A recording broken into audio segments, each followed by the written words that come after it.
Welcome to FurCast episode 376. I'm your host, Paradox the Red Wolf. I'm your fabulous Blue Fox host, Favo. And I'm your Tiger Maruski. How's it going, guys? We got a new chat room on our website, so hopefully that's working good for everybody. We've also got a new iOS app for those who like to tune in with that. We should have a new Android app in a few days. Let us know what you think if there's any issues. We're not really mobile developer kind of people, but we were going to get rid of the mobile apps, and you guys complained, so there you go. There's a new app update that hopefully works good. Just in time for WWDC. Anyway, FurCast episode 376. That's all I have to talk about. There's still really not much going on. We do have a big roundup, though. Yeah. Mm-hmm. And Nico's not here because he said that 2020 couldn't get any worse, and apparently the thing that got worse was him not being able to be here. So, of course, there's other things that are getting bad, too. But anyway. Oh, yeah, I forgot this one. What? What? Use your words. I don't want to say it yet. I just want you to see. Okay. By creating plumes. If that doesn't bother you enough. It's not the plumes I ever wanted to think of. Yeah, it's a little freaky. All right, I can just jump right into the roundup if we don't have anything else going on. I think it's going to be a pretty quiet show because normally Nico is a loud talker. No, I'm just kidding. Hey, do you know that young people in the U.S. are having way less sex than previous generations? I believe that. Yeah. Yeah. It's because we started teaching sex in school instead of abstinence. Now people aren't fucking. I feel like that's what it is. Or it could be the virus. Well, yeah, but I mean, isn't that statistic based on like old data or older, like a couple years ago or something? Because I've heard that. I've heard that before. I'm sure it is, but it's even funnier now. It's like, wow, people weren't having sex in 2020. I can't imagine why. Yeah, it's no correlating reason for it. Before I jump into the roundup, I should mention that FurCast is sponsored by TwinTailCreations.com. You can check them out, TwinTailCreations.com. We also have coupon codes where you can save 15% on their silicone products. And also they have a rewards program now, where I think you might be able to... I told you that. Save even more money. Actually, a couple of people have reached out to me saying that they've joined the thing and gotten reward points. And then I have one friend that's like it's like their birthday coming up, and they're gonna try to like queue up a bunch at once. And I have 225 points, and oh yeah, I haven't bought anything. Are you getting paid in points rather than money? Sort of like how some companies pay you in stock and bonds. My stock is dildo points. Dildo points. Well, it's like, I mean, it's not like you really need any. I mean, you have a lot. We only have boxes. We literally have boxes of dildos in our house. Not to mention you're making your own now. I'm actually using one of the dildos as a book stander. Really? Yeah, because I was looking for the book stander that you see at library at each corner. For the shelf over there? Yeah, shelf. It's like, what can I use? I looked around the house and I couldn't find anything metallic that is bent at 90 degrees. And it's like, I guess I'll just use a dildo, and using the suction cup side of the dildo, I stuck it to one end of the shelf. I told people and our fans countless times that you don't need to use the dildos. You can actually use them for a multitude of other things. Yeah. We still have one stuck to the ceiling of our kitchen, and that's been since before. What was it? Before Christmas last year. Yeah. So I think that toy's gonna predict the apocalypse when it falls down. That's that's the end. It's the end. It's the end, everybody. My goodness. Because it lasted before 2020 even started. It has been there for a while. It's kind of weird. Yeah. I look at it every time I go down there, and I'm like, oh. I think it's fused with the house. Like paint around it. I don't know how it's still up there. Like, we literally tossed the toys up on the ceiling, and they all fell down within 24 hours. Yeah. And we laughed when this one stayed up there for like 48 hours, and then it became a week, and then it became our Christmas stick, and then it became the Hanukkah dick, and then it became the New Year's dick, and now it's been existing there ever since, and it has not fallen. And it's defying gravity. It sits upside down. And now it's the COVID dick. No, it's the apocalypse dick now. It's the apocalypse dick.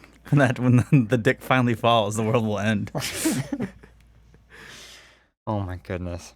What is that thing that the Jeff Bezos building right now? That giant clock tower? He built that a while, I thought. Yeah, so like it'll outstand Bezos clock tower. our whole house collapses except that, like just the wall that's needed No, to hold up the Bezos Towers ceiling collapses and our house still stands. because of the dildo. Throwing that dildo up on the ceiling is the best thing you ever did. We don't Anyway. need no insurance. We don't need no insurance. That dildo caused COVID. It hit the ceiling and just caused a ripple effect, like a butterfly effect. That's how powerful Twin Tails dicks are. Anyway, welcome to the Roundup. The Roundup is the segment where we throw a bunch of links at you that you can check out on your own after the show. Surprised Twin Tail hasn't made a COVID dick. Because everyone else is getting fucked by COVID. Might as well get fucked yourself with one. I mean, you did make a COVID dildo. It was literally a COVID virus, like. Butt plug? Yeah. I don't know if I'd want that in me though. I'd be worried that the little things that stick off would like rip off or something. So, funny enough, I took that model and then made a bigger model, and it became a COVID stress ball, and now everyone at work wants one. So now everyone at work, there's about 6 people at work that already have them. And they don't know the origin of them was a butt plug. Oh yeah, guys. I make stress toys in my spare time. It's definitely not anything. It's a stress ball. Oh yeah.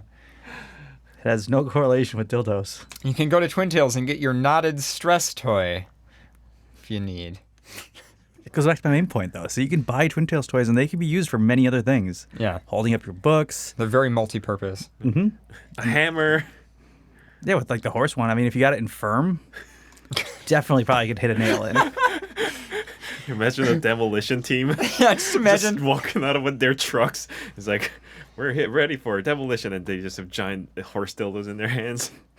Okay, I just imagine like the some guy at a jackhammers? construction site, and he's just like got like a regular hammer, and he's like banging away, and he's like, John, I'm gonna need a thick one or whatever, or I'm gonna need a what is it, firm? I'm gonna need John, I'm gonna need a firm. Hold on, I'll run back to the truck and grab one. Okay. See, like, I want to make one like one of like the hobble horses, you know, like that has like the ball end. Oh yeah. And it just rocks back and forth. But I want to make that out of a horse dick. Okay. Because then you like hit it like you like the sock and bopper things that like the clowns that you'd hit and they'd always like right themselves back up. Yeah. Yeah, but like a horse dick. Okay. I can see that. Oh my god, give it to a baby. No, don't do that. That was not my first idea of ever doing that, because if you made the ball end round, Yeah. you could literally bounce it. Because if you only use one type of silicone, you could literally. So it's not actually a firm. If you made it like a racer level hard, they bounce. Right. So if you made the ball end of the horse dick, you could then just throw the horse dick and it would bounce like a bouncy ball, but then the dick would flop. Okay. See, these are the ideas. Okay. Thank you, Twin Tails, for corrupting us. Anyway, the Roundup is the segment where I throw a bunch of links at you that you can check out on your own after the show.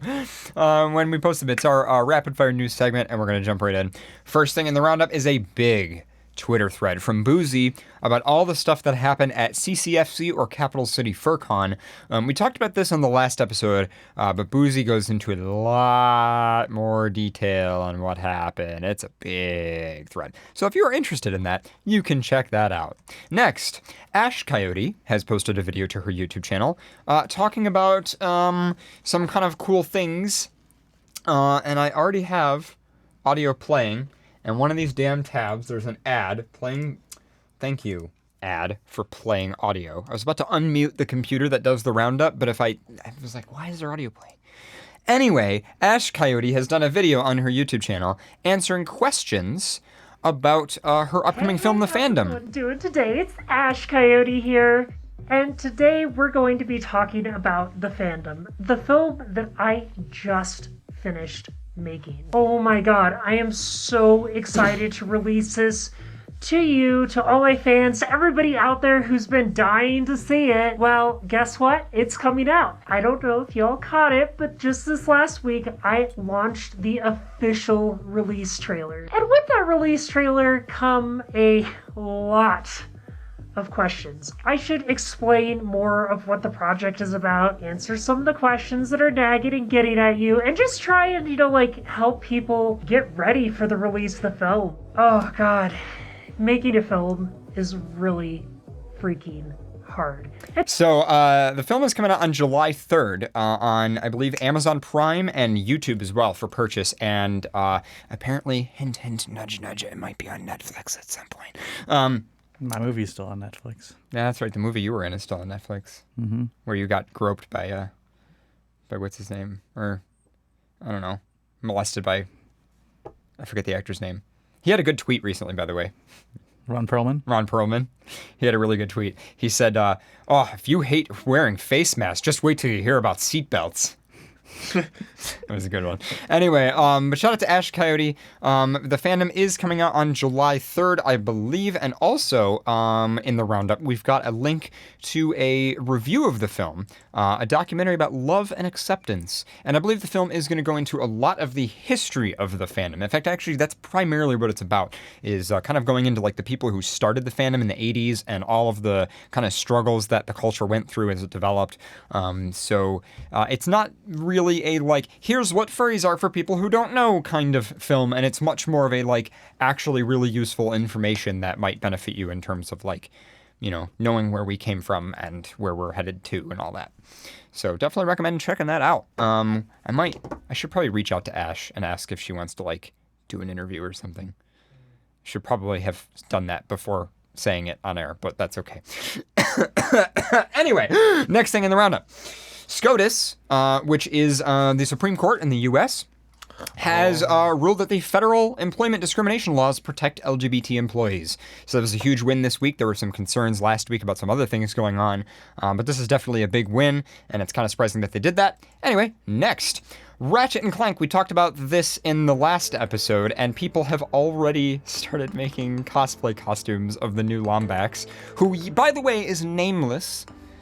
We don't know the name of the new Lombax. I believe on E621, the Lombax is just named after the new game for the new Ratchet and Clank game for PlayStation 5. There's so much porn. There is so much porn. Oh, there's... Yeah. And by the way, Insomniac retweeted it and said, well, that was fast. So there you go. But yeah, it's pretty awesome that people are... and that people... time to stop. Anyway, but yeah, people are already making costumes. I don't know who runs the Insomniac Twitter account anymore. I don't think it's James Stevenson anymore. It used to be Brian Ithar. One of those people, yeah. A fox at UNSW, which is the University of NSW. Is it New South Wales? Yeah, I gave it a pat. You don't pat foxes. Yeah. Anyway, university in Australia. I gave it a pat, and he chomped my hand. Student bitten by a fox. So, apparently, this fox is going around at a university biting people. So, well, I don't think the fox was going around biting people. It's more so that the guy reached out to a fox, giving his hand. I feel like we need to look up and see if there's any new werefox personas on FA right now. I like how 3 people have tried to pet the fox and have gotten bitten. No pet. Yeah, no. Give me food. No pet. It's like a cat. It's basically catting them. Yeah. Why is this in the Roundup? I feel like this would be funny. If you want to read it, we can. You could read it in a minute. I just want to see werefox. I want to see if there's any new werefoxes on FA. Oh, there's a lot of porn. Ooh, there's a Tor. There's some hyper art. There's some good shit here. Doesn't look like any new werefoxes from New South Wales, though. So, we'll keep an eye on that, though, since so many people are getting bitten by a fox. Speaking of Australia, by the way, some sad news from Furdu, who is not canceled or going away or anything, but they had a data breach. It says, on the 29th of November 2019, we were told that our ticket PDF was publicly visible to anybody that knew where to look. We fixed the folder permission immediately and called our web host directly. The info that was visible on your Furdu ticket contained the following: date and time of purchase, ticket number, ticket holder, date of birth, country of origin, gender, furry name, and Rego level. Registration level, I think is what they mean. Info that was not visible: email address, payment details, home address. So not much other than, I guess, date well, of ticket birth. holder would be your name, right? Yeah. So that is kind of a breach of your furry name and your date of birth, which is a little annoying. But either way, they have a whole thread on that, and there's lots of people replying, including Kaiwana, who's one of our patron supporters, who said, was this reported to the Australian OIAC, which I believe is an organization for dealing with data breaches. And FurDue later confirmed, apparently it is, quote, being reported to the relevant authorities. So hopefully they're doing that, because different regions of the world have different data breach laws. A lot of times when companies have a data breach, they are forced legally to disclose that information. So was it more like if you knew where to find, as in like if you go to www.furdue.com, libraries / whatever directory. If you knew the directories, you would have been able to find it. Correct. Kind of thing. Yeah. So But it if was you like, don't- yeah. It was basically one of those things where this happens a lot of times to companies with Amazon S3 buckets as well, Yeah. where companies will someone will set up a bucket to store data, and then they test it. It works, cool. And then they go to start put actual customer data in it, and then never change the permissions, Yeah. and never thought that it would be an issue because it's some secret URL, but then turns out everybody's information was just publicly accessible. Yeah. And it happens all the time. I don't know if that's exactly how it happened with FurDue, but either way, they disclosed it on their Twitter, so that was the right move. Next, Telegram is back in Russia. We got an article from Independent, and we also have an article from The Verge. The ban was mostly ineffective as Russians found a way to access the app. Russian hackers. I remember Manuel, who's been on the show before, who used to live in Russia, was telling us that when they initially tried to block Telegram, the way that they did it was by blocking all of Amazon AWS, which broke so much shit. Apparently bank ATMs stopped working and everything because they had no clue how to block Telegram. And then meanwhile, Telegram would just work around it with proxies all over the place. It was a mess. But either way, apparently they've lifted the ban on Telegram for now. So we'll see how long that lasts, knowing them. But yeah. Next, Animorphs is apparently being made into a feature film. Animorphs, the massively popular kids book from the 90s, is being adapted for screen. And we got an article on Hollywood Reporter from that. Let me just open that up real quick here. Eric Riggs, Pictures Art exclusive. Yeah, I don't know. Is there a date? Partnership announced during the 2019 launch of Pictures Art. We'll develop live-action projects from Scholastic Books from a joint thing that they announced in 2019. I guess we don't have a date yet, but yeah, Animorphs is going to be a movie, so that'll be pretty cool. Next, there's a giant fox statue in Rotterdam, the Netherlands. Sculpture is made by I'm gonna butcher this.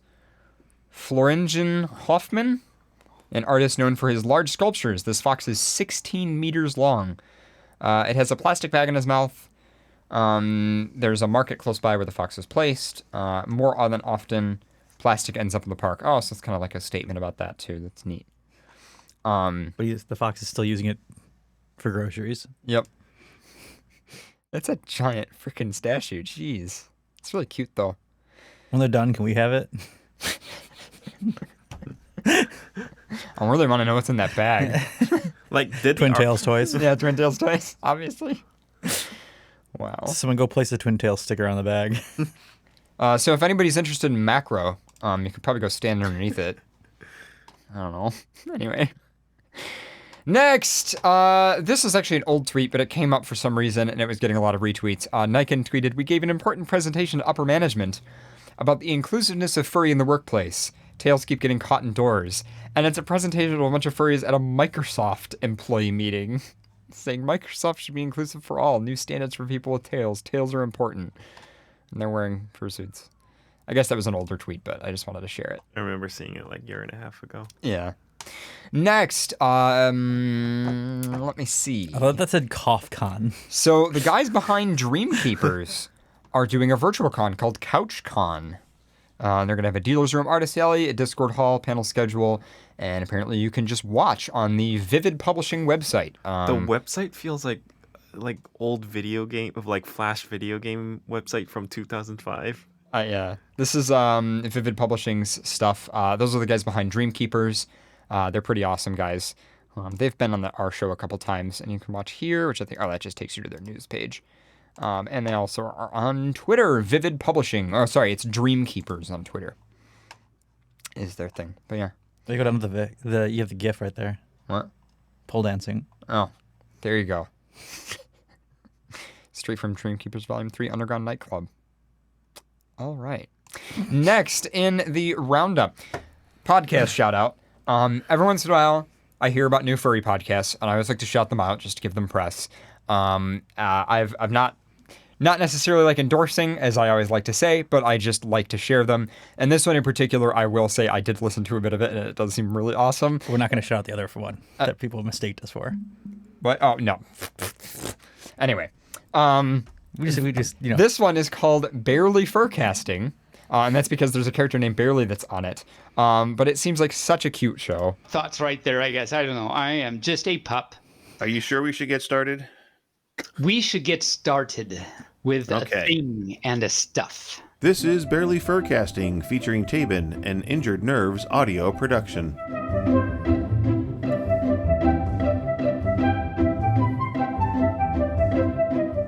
Well, hello and welcome to Barely FurCasting, featuring Tabin. Speaking with me today is Tabin. Bark, bark. Hi. It is. That is a very true statement that you just said there, Barely. And who am I? Yes. So hi. Yes, this is. So Taven is, by the way, adorable and has a whole section of every episode, from what I can figure out, where he talks about whether or not he's been able to catch his tail finally. Anyway, shout out to Taven, though. I also have Taven's YouTube channel up here, where you can watch cute things and also learn about math, apparently. But yeah, Taven just seems like one of those really like happy-go-lucky, awesome people. So shout out to them. They're awesome. Next, another podcast shout out to the SoCal Shepherd Show. SoCal has been a fan of FurCast for a while, but been on a chat room and stuff like that, and I guess is doing their own thing on Twitch. So you can check that out. It's SoCal Shep, as in... I mean, is it Southern California Shepherd? That's what I was thinking too. I would assume it's Southern California Shepherd. I don't really know. But either way, you can check that out as well. And they stream on Twitch and stuff. They actually do a live show. And I was talking with SoCal about studio stuff the other day. And that is the end of the Roundup. So, yeah.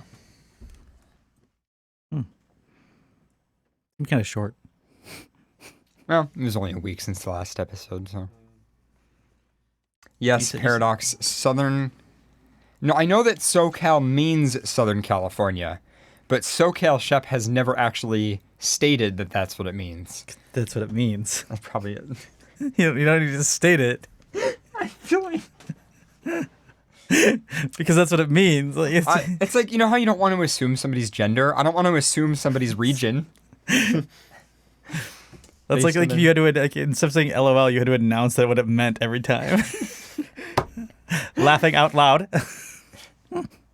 Yeah. LOL, by the way, I mean laughing out loud. I'm going to do that from now on. I'm going to be like, LOL, parentheses, laughing out loud. I live in SoCal, Southern California. Probably. Okay, SoCal. Listen, SoCal, if you're listening, can you do me a favor? Can you, announce officially that you're it from means Buffalo? that it means something different? No, he does live... Pretty straight lives in Southern California. But SoCal, could you just announce oh no, that's not what my name means. It actually means this, and just come up with something completely different. Praise the sun. What? Soul. Sun. SOL. It's we're- SoCal, not Yeah, SoulCal. But you What, just like- removed the CA. Where is the CA coming from? CAL. I guess. Yeah. It's not SoCal. No, but you said it's soul, so it's SOL. But Well, I don't know what Cal is yet for. okay. Maybe it's just Cal. Calories. No, just Cal. The guy named Cal. So anyway, all right, we're 24 minutes in. That's a little early for a break. Do you want to jump in on news? Yeah, you should read the Fox one. Because you forgot about it. Yeah, you are, after all, Pharaoh, a fox yourself. I feel like you could have some useful input on this fox Yeah, and this don't pet statement. us. And the statement that don't pet us. Wait, are you gonna read the one? Oh, that's right. Not the giant fox statue. You're gonna read the one about the university. Yeah. In New South Wales. All right. Don't pet me. I mean, you look cute. Just you or Fox in The general? fox is trying to be aware of COVID. That's why he's like, don't touch me. He's practicing social distancing, and the humans are not, obviously. He's trying out there. I feel like the appropriate thing would just be to walk away and not to bite. Yeah, because Yeah. I would honestly get lower because you're intimidating first, standing as taller, like overbearing on us. That's one. Just looking down upon us. Maybe if you got on our level, you'd understand. Two, you have to offer a peace treaty. So you must give something in order to receive something. You must give food to receive pet. And I feel like you can pet foxes in other places. Like, there's tons of other stories about people petting foxes. Guess what? They're well fed. and they're not probably wild. Are you saying that this fox at this university is not fed? No, did anyone feed him? They should have fed him first, and then they probably could have got pats. Or given the fox pets. I was gonna say, I like how there's a restriction to give pets. I feel like just making a statement here. I feel like most of my friends that I talk to, on Discord and TeamSpeak and meet at cons, they're the kind of people who like ask for pets. They'll be like, by the way, like you should visit and pet me or whatever. I don't know if I know anybody where I have to pay them or give something to them in order to then unlock the ability to pet them. Yeah, you gotta And I level feel up like your it's fox. Really no, I feel like I know You have to foxes level that up your aren't- fox. I just don't. I don't think it works that Because way. they've already been leveled up. I beg to differ. Foxes just don't start just taking horses. You have to level them up. Can I pet you? No, you haven't given me food. Maruski, can you hand me the whales? I know. If you gave me the cock crackers, I would have obliged. But you don't have cock crackers for me. You don't have chicken in the basket. If you had chicken in a basket, This then looks yes. like chicken in a basket. It's like the same color box. You saying all blues look alike? All blues look the same to me.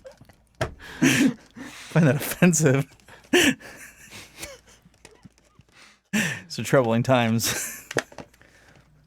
Oh, poor Nirok just messaged me and said all of his apps crashed, but his operating system didn't. Nirok, that's because you're a wolf and shouldn't be using a computer with paws. There's all another thing. Shit, I don't know how I use a computer. What? The other thing you forgot in the roundup. Black lives still matter because there's Oh. still protests, despite a lot of the news like stopping. Like, Oh yeah, that's not even. Well, actually, speaking of which, quick update. You've been going to the local protests. Yeah, so and helping out. at the Buffalo City Hall, there are like maybe 30, 40 people camping in front of the city hall. And they're not going to leave until their demands are met. And some of the demands are like ban chokeholds because like what the Senate put through is just a recommendation, not an enforcement. We recommend that you don't do chokeholds, but we're not they're literally all. It's just a Someone grabbed all of the recommendation. laws that they said, and they were already listed as laws currently. Like they're already recommendations. They were just repeating them to make them a little bit more firm. Ah, yes, definitely. And like police reform within the Buffalo Police Department, like completely. And there were some like 6 other demands. And every now and then, like every 3-4 days, some cop cars show up. They take away the tents. And some organizations, some people just bring out more tents for them. And they also bring out like cookies, sandwiches. My favorite protest sign this far is bottoms and tops against cops.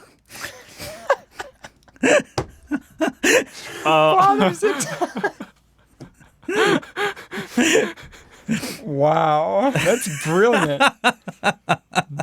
That's good. It was a rainbow like poster board, and it Yeah. said bottoms and tops against cops.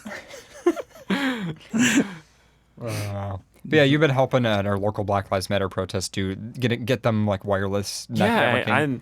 And I realized that a lot of lower income families and people generally have less access to good data plan for their cell phones. And they've been having a hard time getting like proper telegram and proper like signal. Also have less access to services in general. In general, and they had to use public Wi-Fi that is barely like visible unless you stand in this specific corner, and you don't know how secure those like public Wi-Fi's are. It could be from the cop stingers, or it could be from a library. We don't know. Yeah. So I'm just helping them set up like a secure like hotspot for them. Yeah, you got a little mini router with a VPN and everything. Yeah. It's pretty cool. So yeah. I have a bunch of pictures of the Black Lives Matter protests that we went to in Buffalo, and I still have to just edit them and put them on Flickr. It'll be in my next batch of photos, and I upload them. Because it was quite a turnout. There were a lot of people there, and then you went as well, and yeah.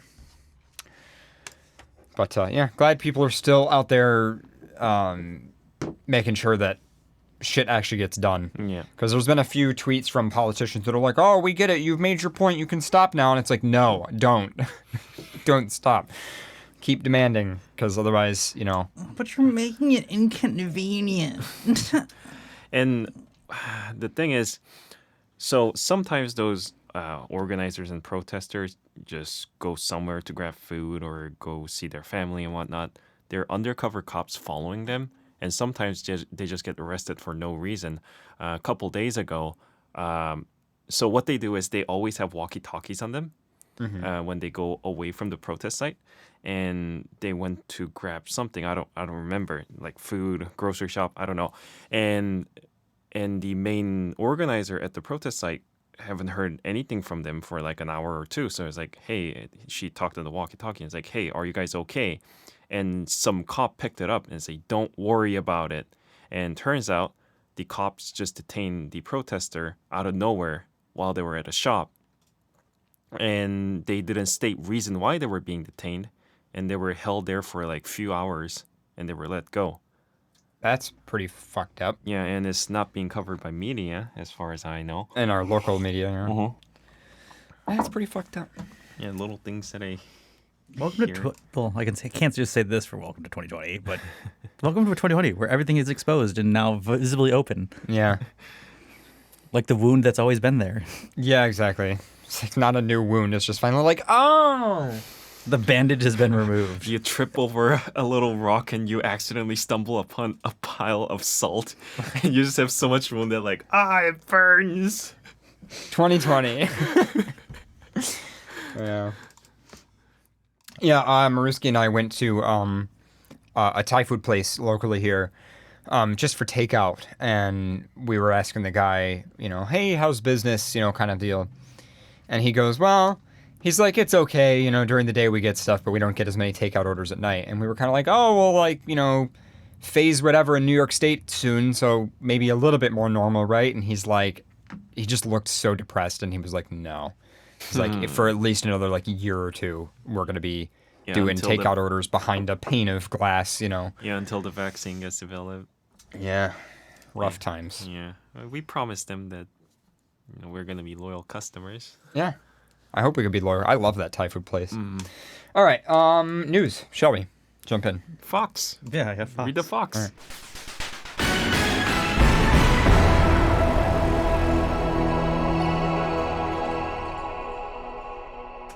News about foxes. This is Fox News. Fox News, everybody. When's it became more trending as Fox News than Fox News? That'll be hilarious. I really want Femboy Fox News, though. I feel like Femboy Fox News would really set it for me. Somehow still owned by Rupert Murdoch, though. What's Femboy Hooters? Femboy Hooters, what? You don't know the meme? I know, I've seen the meme. I just don't know how this came to be. I have no idea. I have no clue. Hooters just randomly tweeted, like, something about femboys. Oh, like the official Hooters? Yeah. 2020 is fucking weird. The tweet was something along the lines of, like, not every day that you get an email from your boss with the subject line, femboys. That was the tweet. No clue what it means. I could look it up. Like, Hooters femboys. What is femboy Hooters? StayHip.com. Just like Chick-fil-A has a Hawaiian restaurant in Georgia. A Hawaiian restaurant? Because one of the co-founders liked Hawaiian food. Oh. So there is a full... Are they trying to say that Jesus is Hawaiian now? He could be. It's closer to skin tone than white. Hey, Faye.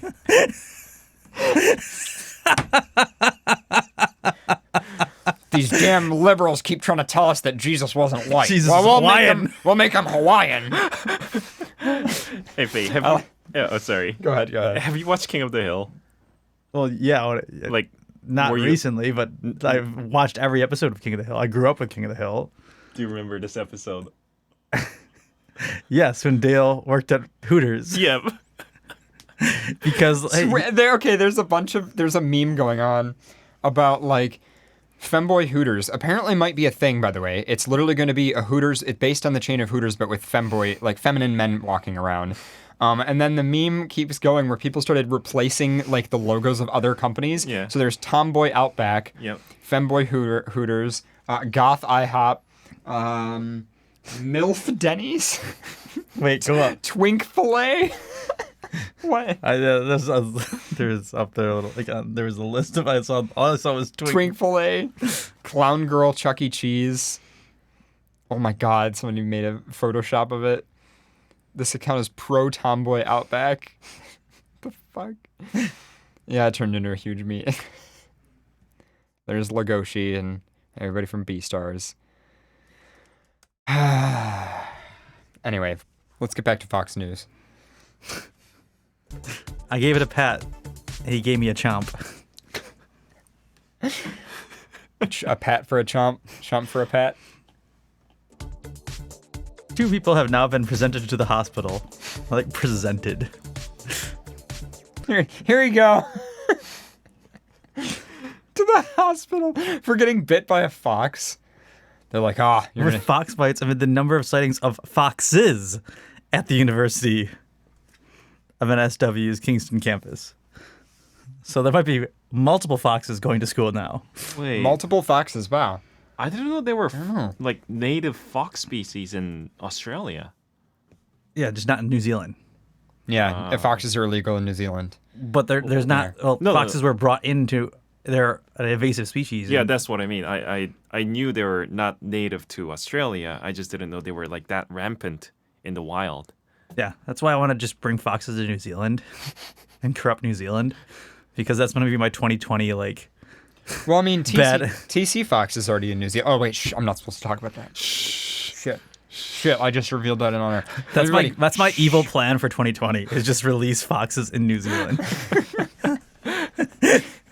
That's it. You just show up on a boat and just... I'm just gonna have a fucking rowboat with like a dozen foxes, and as soon as I hit land, they're all just gonna jump out and run. Farrah, why are you going to Australia with all these crates? Don't worry about it.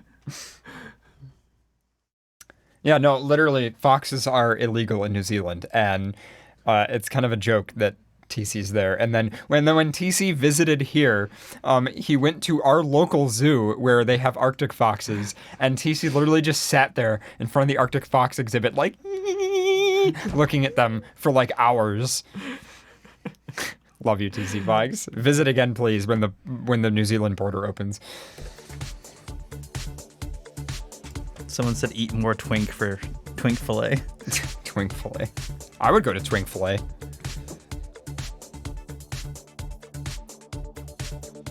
I wouldn't go to femboy hookers. Femboy hookers. I would not go to femboy hookers. Hooters. I feel like femboy Hooters would be hysterical though. Like it would be so funny. Okay. Okay. When you bring up King of the Hill, now all I can picture is Dale in short shorts because he applied for Hooters and they were going to deny him because he wasn't a woman. And he goes, that's discrimination. So they had to hire him. I don't think that's how that works.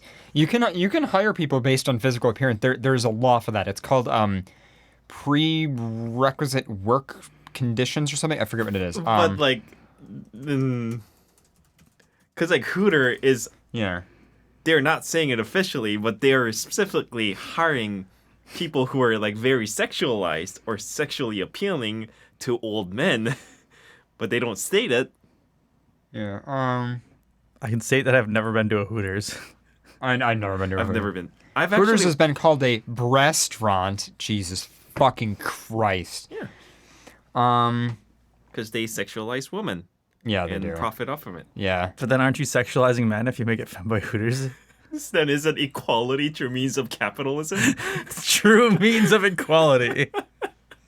So there was another one. There was like, what was it? Butch Hooters too, or There was something else. That Butcher King? No, not Butcher King. Yeah, Femme Dominoes. Femme Dominoes. Yeah, I forget what it is, but there's a law that it basically says bona fide... Oh, this is it. This is the official term. Bona fide occupational qualification is the term. So that's how Hooters can get away with like only hiring, busty women or whatever. Right. Is because that's a bona fide occupational qualification. Which means that business model is structured around that particular feature of a person, essentially. So it is legal for them to do that, as sleazy as it may be. We can only hire femboys. Only hire femboys. I feel like there'd be 90% furry. Yeah, I'm sure there are more. You can get some from like... I don't know. There'd be more. You can get some from... I was going to say anime culture, but I don't know. I mean, see, the thing is for me, like, right, going to a strip club would be kind of awkward, whereas going to, like, a femboy Hooters would be just... It would be a hoot. Get out.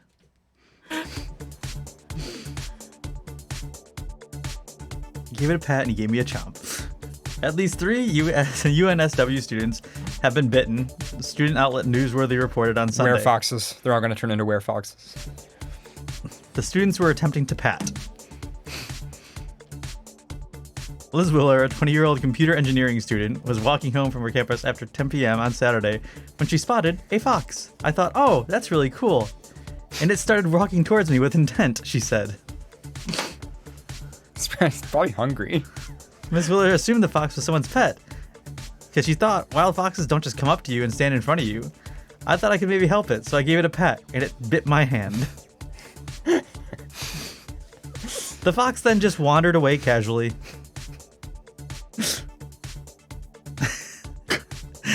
But like foxes, like if you pet foxes that are like tamed, they normally like do like the cat bite thing. You know, like when you pet a cat and like they roll on their stomach and you gotta like pet their stomach. Yeah, they do like a love bite. And they like yeah. Can you just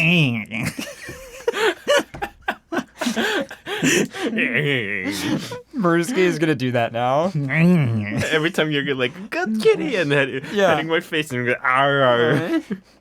You do bite me sometimes. Yeah, but mostly around your neck. Yeah, and then I bite you to calm you down every once in a while. Yeah. There's video of it too. You get too feisty and I have to bite you.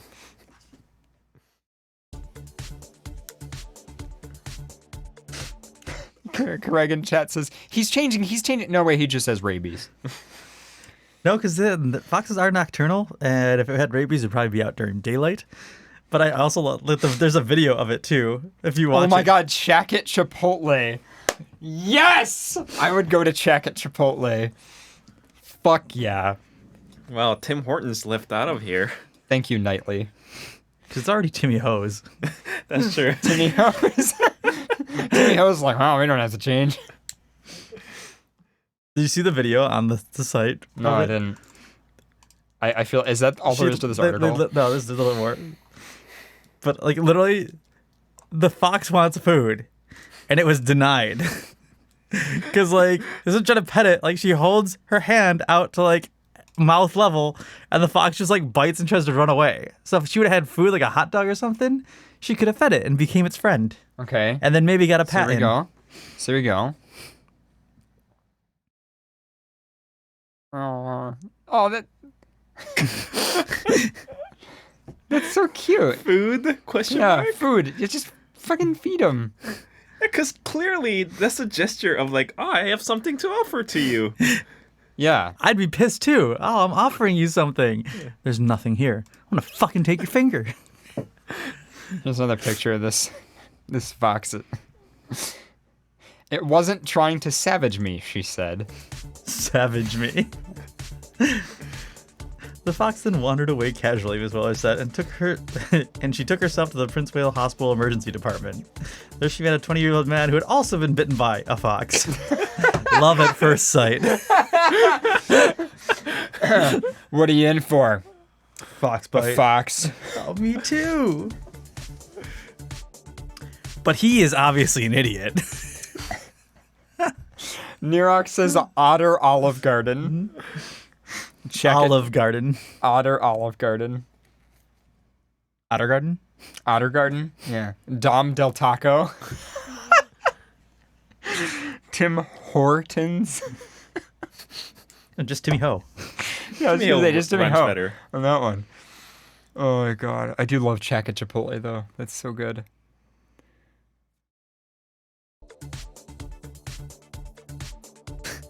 So I love how she is a computer science major. She met a 20-year-old man who had also been bitten by the fox. He sat down with it on the ground because he thought it was a cat. Australian people don't know how to differentiate. Have you used the internet? This there at college. Do you have a problem with your education in, the biology department? Oh, look at this big red cat. I mean, you're in Australia, so it might as well be a dingo. Fox, dingo, what's the difference? They both take babies. But cat? How? I get they run cat software on canine hardware, but I mean, if the guy said, "Oh, I thought it was a dog," then I wouldn't be understanding. But Yeah. a cat. I sat down with it on the ground because he thought it was a cat. Then again, it's a Saturday night. He could have been drunk. Here, kitty. You're kidding. That's not a cat.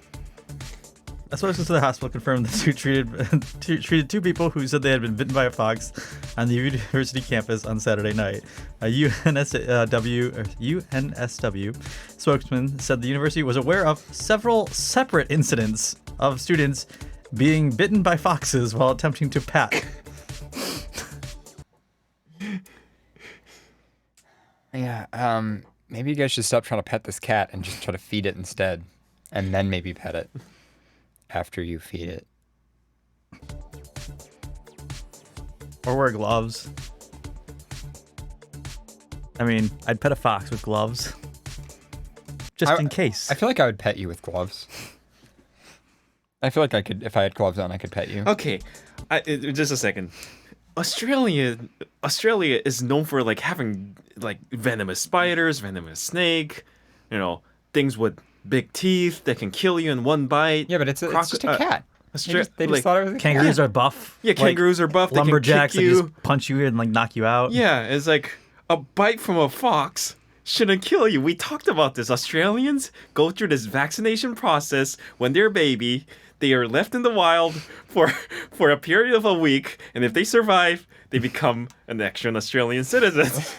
So they should be able to survive fox bites without having to go to a hospital for it. Maybe they thought that was their real parents.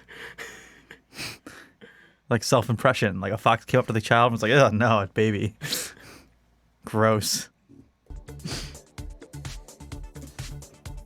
Yeah, all the spiders are like, nah, don't bite him now. We can get him later. We like the challenge. UNSW Estate Management are working to locate the fox and have it removed from the campus. Well, no, he just wants to eat education and food and snacks. What? I don't understand. What? He said that, adding that more students who see the fox on campus should notify security and not attempt to touch it or feed it. University is working on the presumption that there is only one fox. However, newsworthy Brandon Fu said he was told by a security guard that there were definitely more than 3. Pictures of 2 incidents show foxes with slightly different appearances. The fox has, or perhaps foxes have, been named Frank or Frankie by students who are sharing their encounters in a private UNSW Facebook discussion group. Ms. Willer said that she has been chastised online for not expecting to be bitten by the fox. But she said the fox did not act like a wild animal, and it wasn't trying to savage me. I want to just set suggested a show title of Fox Gloves. Always wear before handling your fox.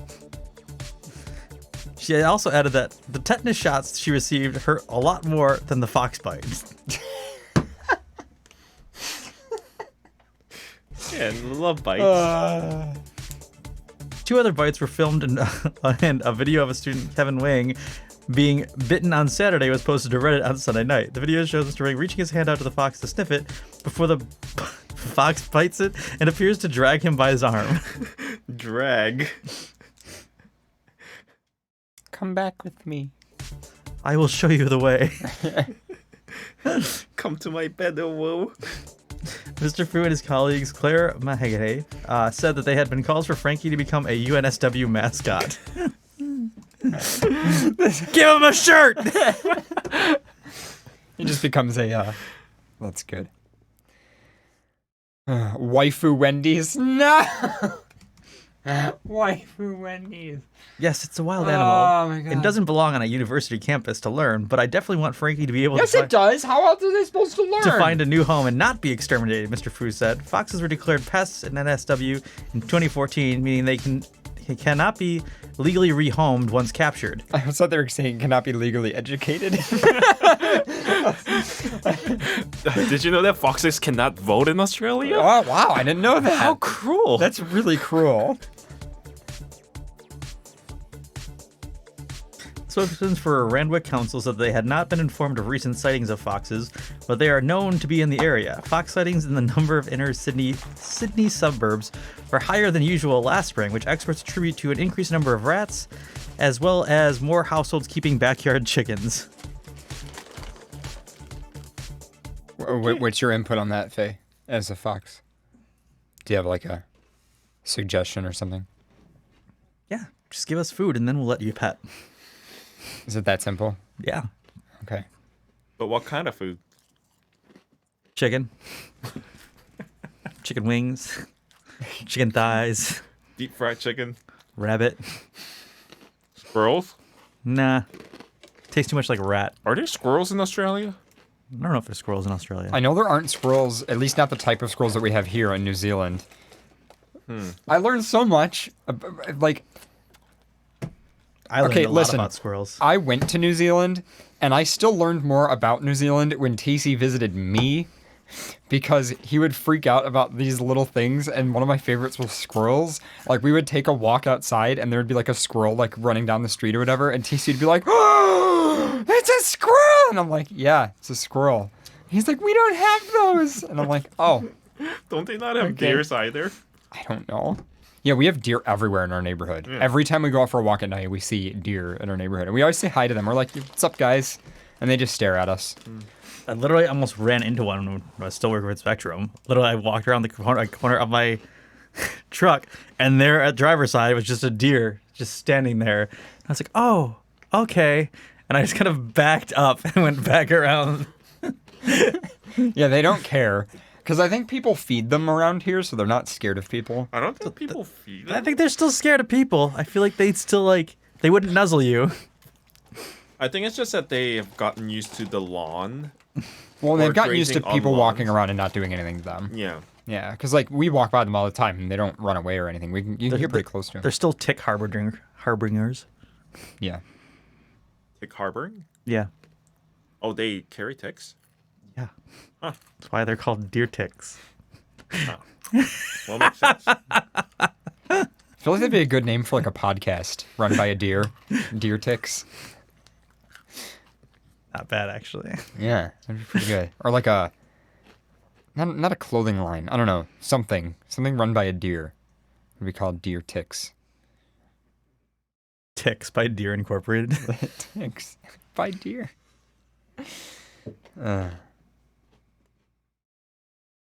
That's Fox News.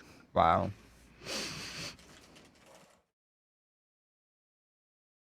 Or start a Twitter trend of Speaking of deer. Kaiwana says there are deer in New Zealand. Speaking of deer, deer are racist. Deer are racists. Okay. Deer runs head on into Black Lives Matter protest in New Jersey, seriously injuring protesters. Wow. We see who's on the cop's side. Cops have deer now. Animal control deer. With big antlers. Big crowd control antlers. A watch repair shop, deer ticks. Yes, that is so good.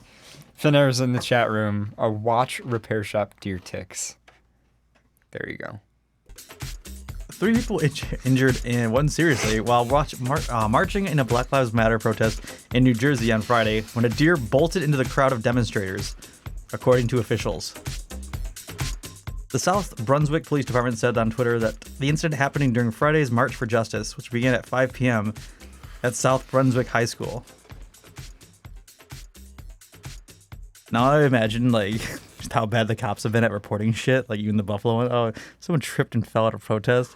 I just picture that it's like a cop with like a horse, like a deer's head thing, like, you know, like the one you mount on a wall. Yeah. And he just ran through the crowd. And with holding it, like just holding it straight forward and then just running toward.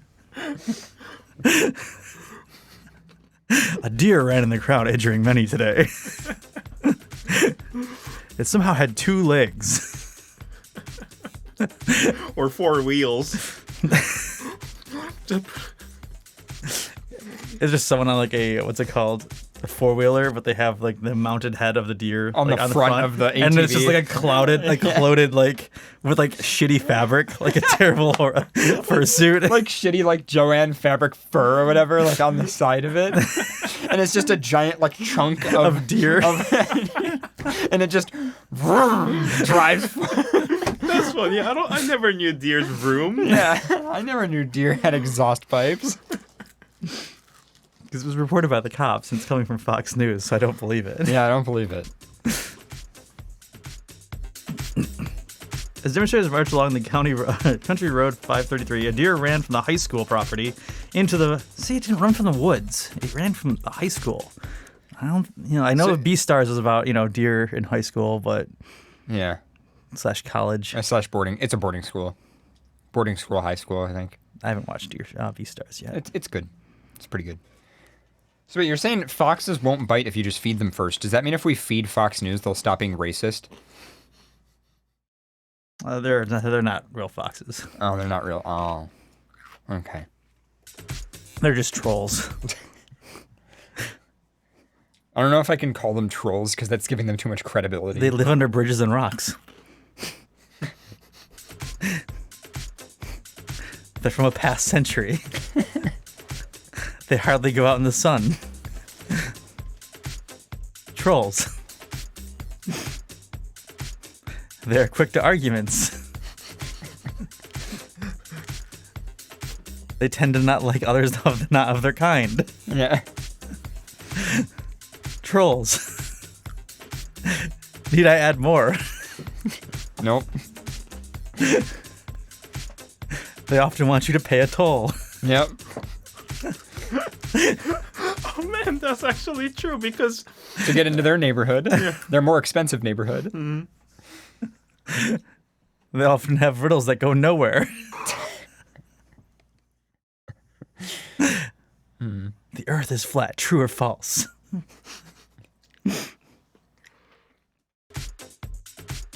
Woman 69 was transported to the area hospital after receiving a serious head injury from the deer. You mean ATV dressed up like a deer? On Friday night, she was listed as intensive care, but she is improved on Saturday, according to the police.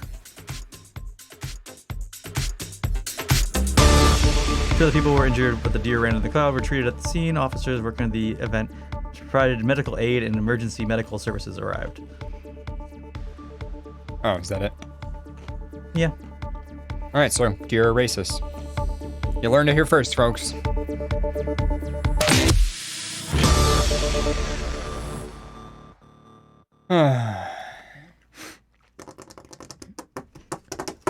All right, shall we? Go on a break. Yeah, we should probably go on a break. It's almost perfectly an hour. But before we can go on break, I am supposed to mention that this episode of FurCast is sponsored by TwinTailCreations.com. You can go to TwinTailCreations.com to check out all of the awesome stuff on their website. They sell adult toys, including silicone products that are high quality, durable, carefully made for reasonable prices. They're made in all kinds of pretty colors, and you can also ask for custom patterns. You can ask them to surprise you, which they will do. And they also have rainbow patterns. Yeah, they have rainbow patterns. They have FurCast colorations as well. Apparently, if you want our persona in your dick, that's also Dante right there. That's my favorite one personally, because people were asking me, "What's your favorite one?" That one, Dante, the one that's on screen. Anyway, they ship discreetly. Their return labels just say TTC LLC. Credit card transactions, same deal. They do ship internationally as well. They're also a part of our community. So if you ever have questions, a lot of times they're in our chat room, and you can just ask, and they'll be in there because they're degenerates just like you and I. And fans are encouraged to reach out. It'd be good footage. Me selling dicks at MFF. I'd love to see. How about this? After the show, we'll get that. I'd love to see that footage. Yeah, I just have to convert it. I can get it though. I have it on my machine. Love is poured into every mold. I was dual wielding. You were dual wielding dicks, yeah. So Revit let me borrow his camera that shoots in raw video format, and so I had to get software to convert that. But then the program that I got at the time crashed, and then I got a different program to do it because I was playing around with DaVinci Resolve, which is awesome, by the way. But I have a bunch of footage of Pharaoh being a dick salesman, so I'll decode that footage at some point. And Cocksmithing. I have to grade it too because it's raw. But yeah. There's a pee-pee peddler. PP peddler.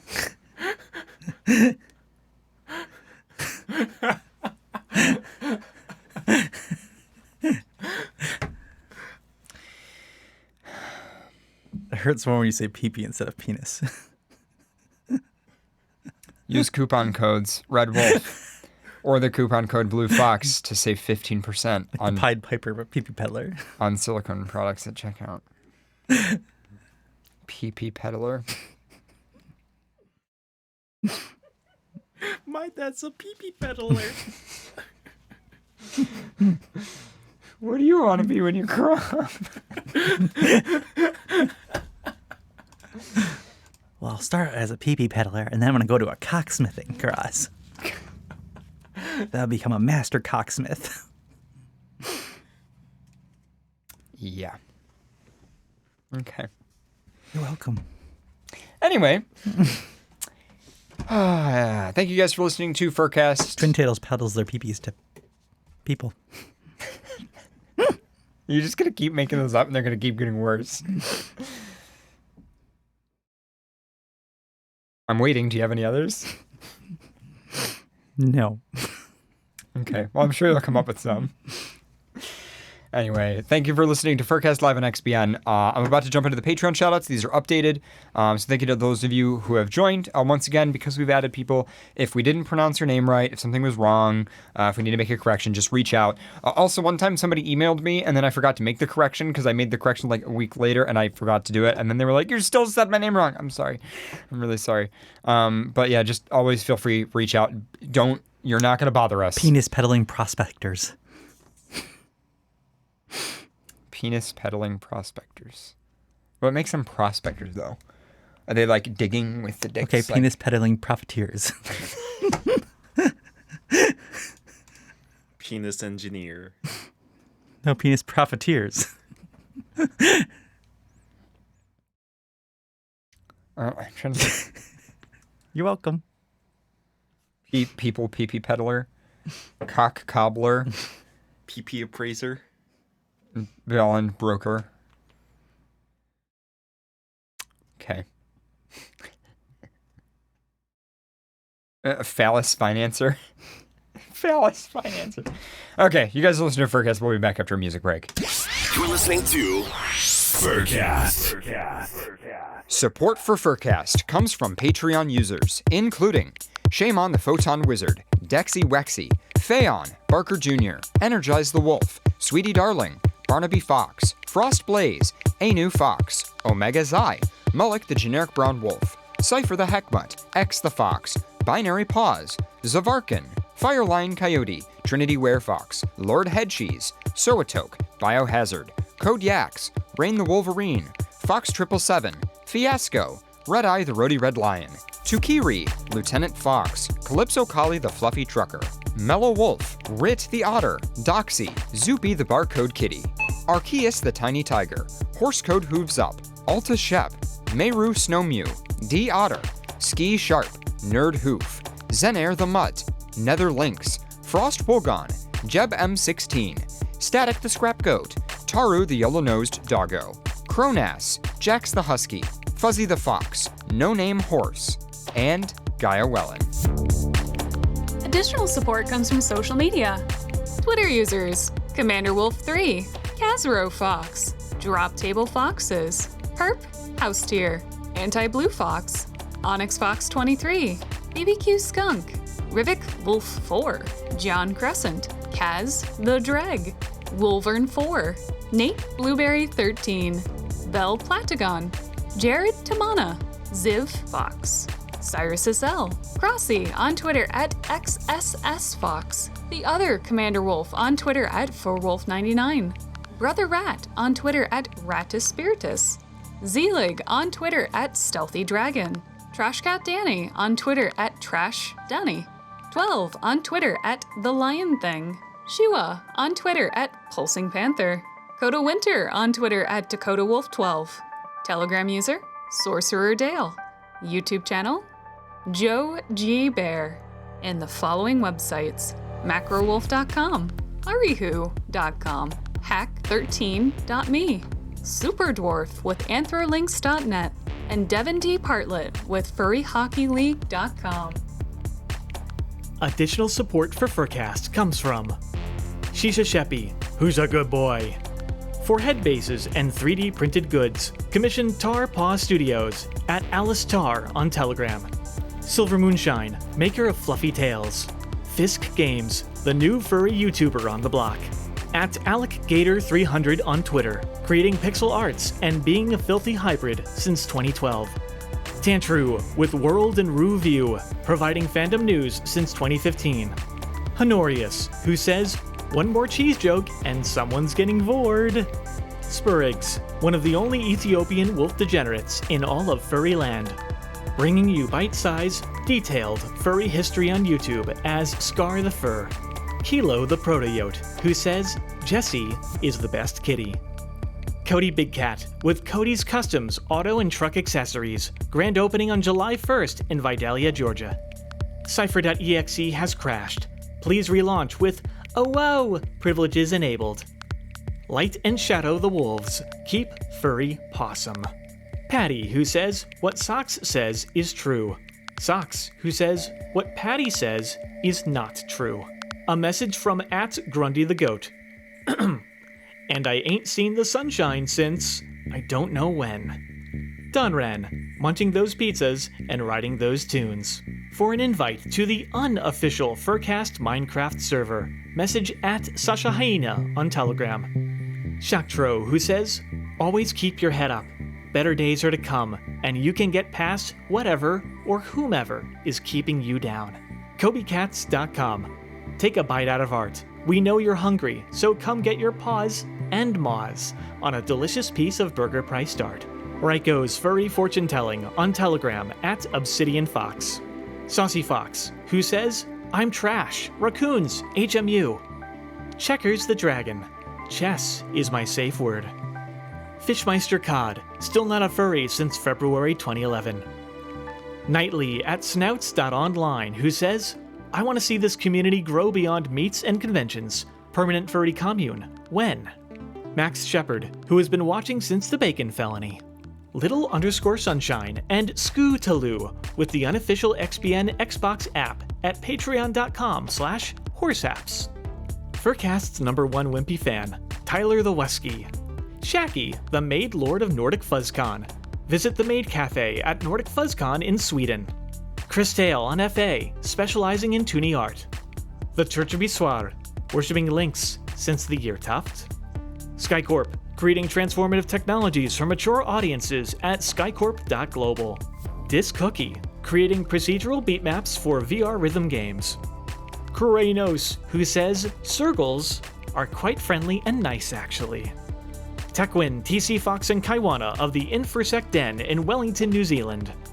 Sylvan Scott, Grey Muzzle, Sorta Rider, and Tabletop Gamer on Fur Affinity as Sylvan, with size-related stories and other speculative fiction.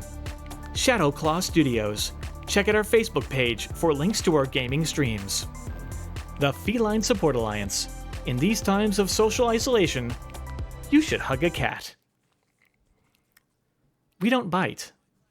Much. Also, speak for yourself. I don't bite at all. I'm not into that.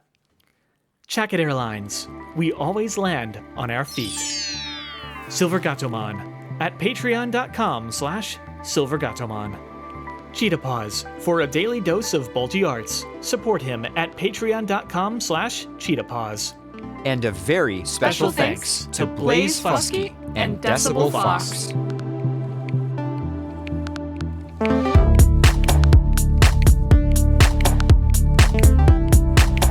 Support for FurCast comes through Patreon, PayPal, cash donations, and from listeners like you. To become a patron and learn more about supporting FurCast, visit furcast.fm/support. This is XBN.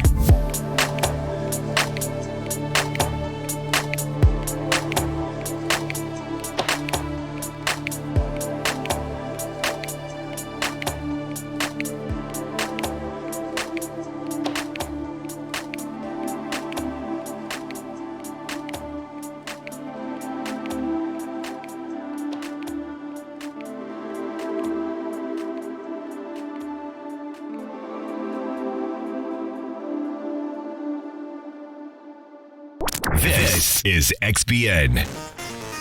Your cell phone, your wallet, your time, your ideas. No barcode, no party, no ID, no beers. Your bank card, your license, your thoughts, your fears. No SIM card, no disco, no photo, not here. Your blood, your sweat, your passions, your regrets, your profits, your time off, your fashions, your sex, your pills, your grass, your tits, your ass, your laughs, your balls. We want it all. Your soul. Your house, your home, your life, your cash, your house, your phone. We want your soul. Your house, your home, your life, your cash, your house, your phone. We want your soul. Tell us your habits, your fads, your fears. Give us your address, your shoe size, your years, your digits, your plans, your number, your eyes, your schedule, your desktop, your details, your life. Show us your children, your photos, your home. Here, take credit, take insurance, take a loan. Get a job, get a pension, get a haircut, get a suit. Playing the lottery, play football, play the field, snort some toot. We'll show you dreams, we'll show you smooth, we'll buy you dreams, throw away your blue. We'll sell you crap, we'll charge you debt. Wanna buy big guns, we'll front of cash. Your soul. Your house, your home. We want your soul. Your house, your home. We want your soul. Your house, your home. We want your soul. Your house, your home. We want Your thoughts, your emotions, your love, your dreams, your checkbook, your essence, your sweat, your screams, your security, your sobriety, your innocence, your society, yourself, your place, your distance, your space. Go back to bed, America. Your government is in control again. Here, watch this. Shut up.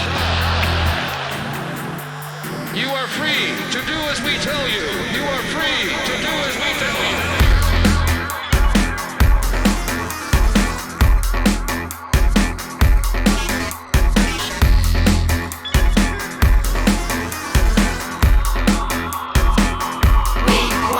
Here's boy bands, here's Mackers, here's Britney, here's Cola, here's pizza, here's TV, here's some rock and some roller. Watch commercials, more commercials, watch Jerry, not Oprah.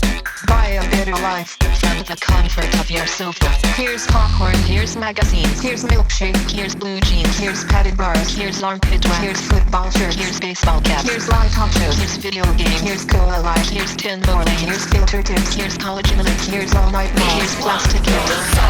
your house, your home. We want your soul. Your house, your home. We want your soul. Your house, your home. We want your soul. Your house, your home. We want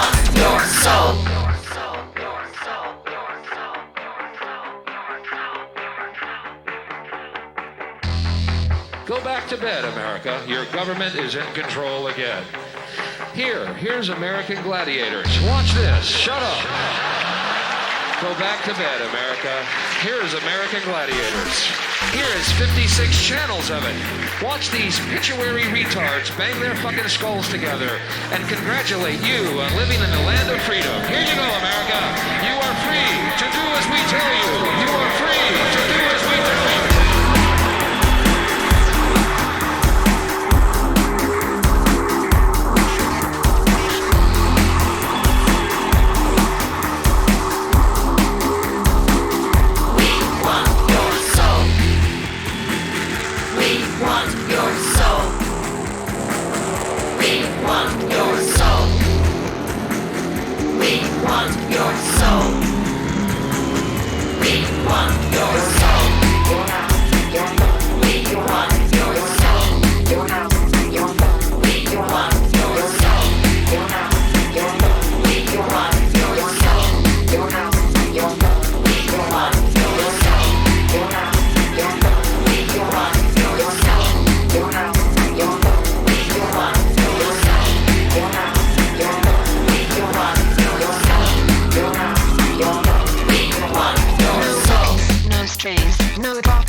No lefties, no loonies, no opinions, no way.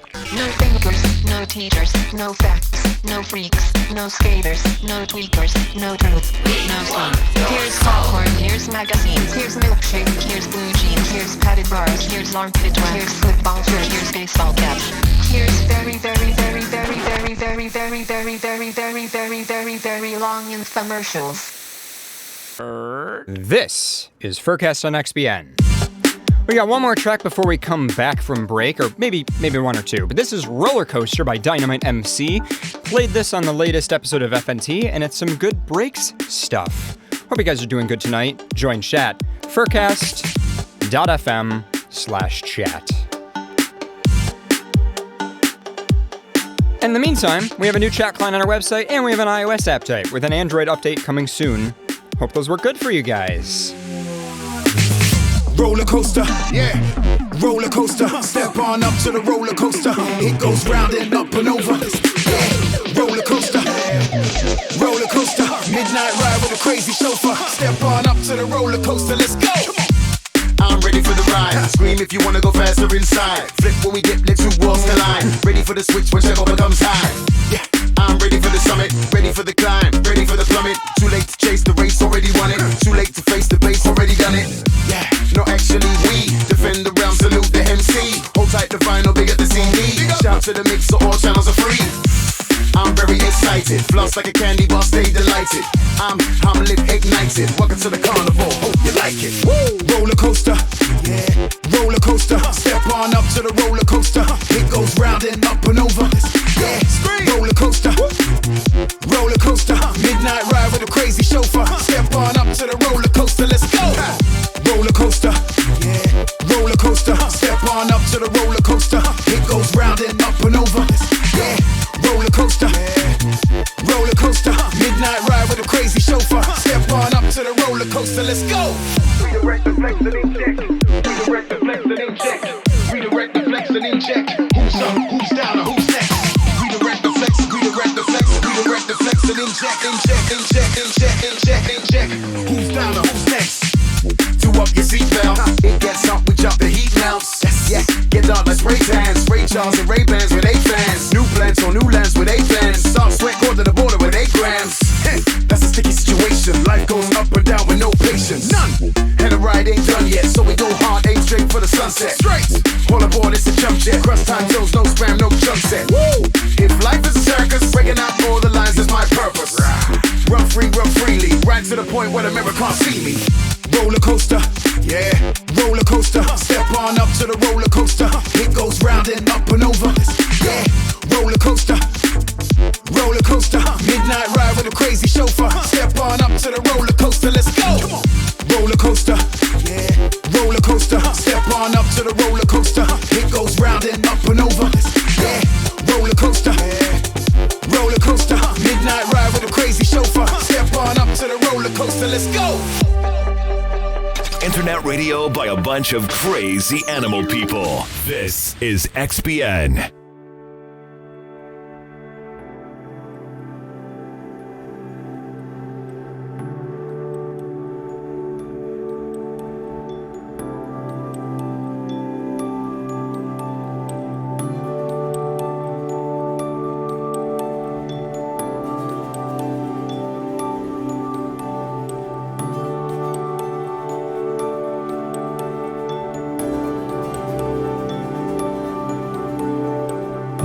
You will hear thunder and remember me and think she wanted storms.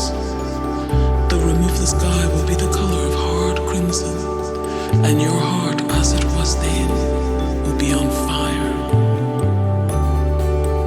'Twill all come true when for the last time I take my leave and hasten to the heights that I have longed for, leaving my shadow still to be with you.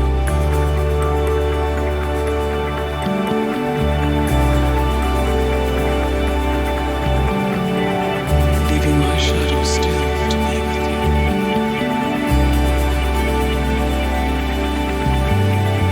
Leaving my shadow still to be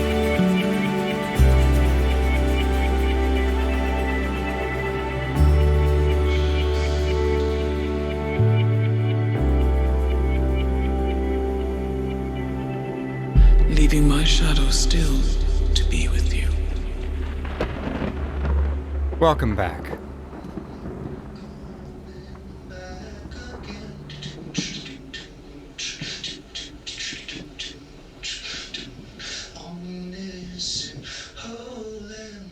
So what do you got there?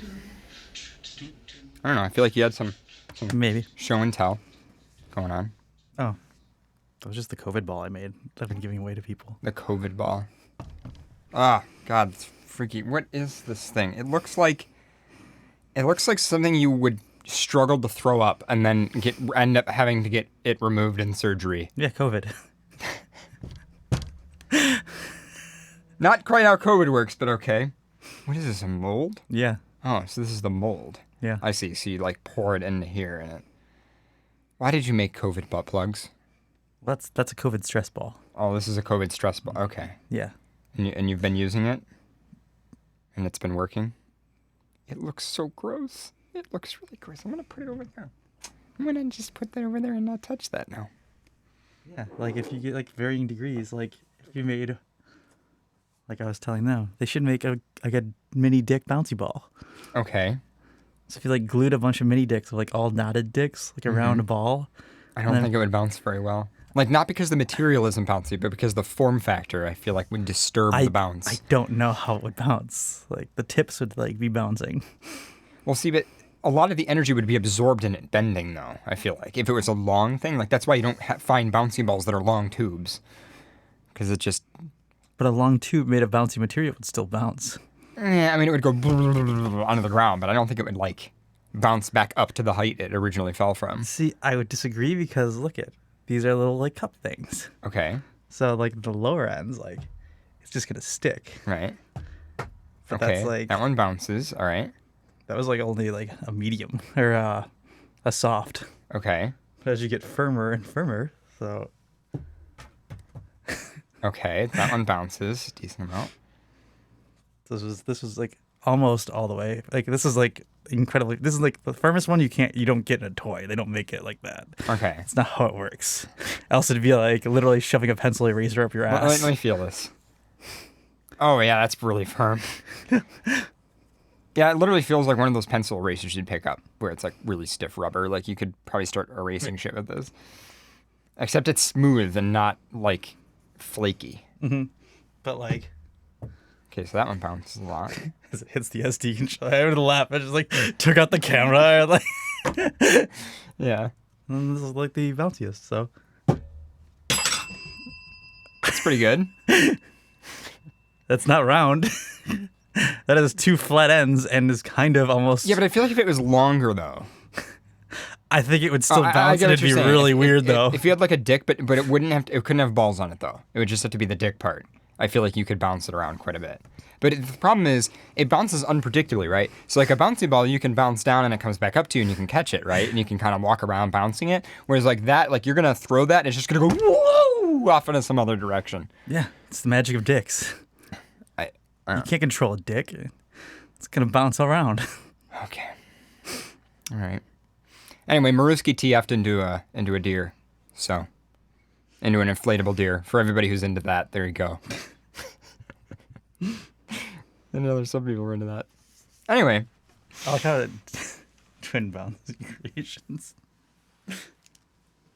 Instead of twin tail creations, it's twin bounce. Just give this a little bounce on the table. You can see how bouncy it is. I see. It's very destructive, I feel like. Yeah, now imagine that in a big horse form. Yeah, like imagine like I love how it like stops itself from going in the direction it's going in. Like right here, like, oh yeah, that's gonna. I haven't made a bouncy tube yet. I mean, I could. I could just take a Pringles can. Yeah, I mean, make a Gideon dick that bounces. Oh, it bounces back toward you. If you bounce it at just the right angle, it like. Oh no, that was the wrong way. Is it this way? No, I don't know. Ah! I saw my life flash before my eyes.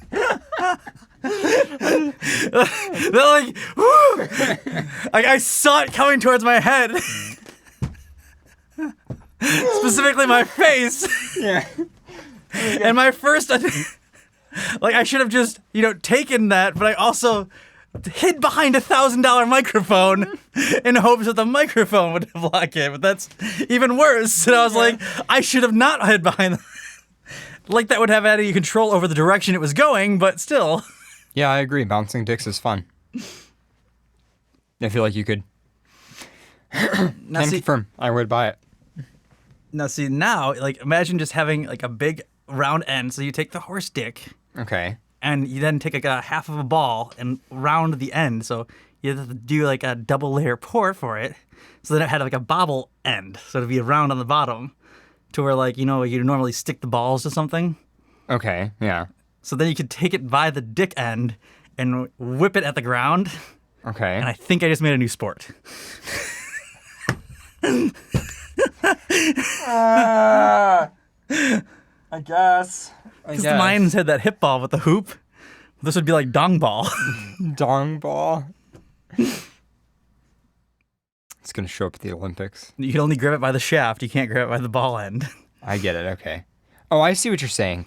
So you're gripping it by the shaft end, and the horse flare helps you hold it, or the medial ring. That's great. It gives you grip, right? So you got a horse stick grip on it, right? You got one hand, horse dick grip. Horse dick grip. Okay, you got one hand on the medial ring that holds it, and the other one's on the flare, so it's not gonna slip out of your hand. And then you have to like chuck it as fast as you can. So that not the like ball tennis, end, it has to bounce at least once, I feel. Yeah, but you chuck it so that the ball end is going forward. Well, it's going to be weighted on that end anyway, so it's going to automatically... So this is like a shock put, but with a horse stick. Yes. It's like a horse stick shock put, but with the ball end. But it bounces. But it bounces, and then you measure how far it bounces and how far you throw it. A tethered dong. Yeah, tethered dong. But the dong can also stop it from bouncing if you angle it wrong. So this is a challenge, right? Because it's not just how hard can you whip it; it's how hard can you whip it at the right angle so that it bounces further. I could. But I think it'd be more fun to catch than a football, though, too. It's a tether dong. Yes. Fenris. It could work. Yeah, I feel like it could work. I might have to make one. Yeah, it's like a test, and then we're gonna have to see who's the best dong thrower. You could bounce it in the street. All I can imagine is like going into the creek and then getting lost. And someone just finding this like dong ball. And not knowing what it is. Well, silicone doesn't degrade that much. Right, but not recognizing the shape and then thinking it's like a toy and then using it for that and then it turns into an actual sport. When is Twin Tails making the plumbus? What if everything we send down our creek has like potential to like turn into something amazing? If we just put stuff in our creek, somebody will find it. Well, all I can think of is like it getting lost in like future civilizations. Like, like we discover Mayan things. Yeah. Like 1,000 years in the future, someone just like, oh, it's one of those ancient sport balls. And there's just a big horse dick attached to it. Yeah. Like horses are like extinct, so they don't know. It's like a medieval like. Oh, it's like a medieval. And like people like put the symbol everywhere, like in their houses. A very different version of the hammer throw. Yeah. Anyway. I think I can make it. Winger tossing.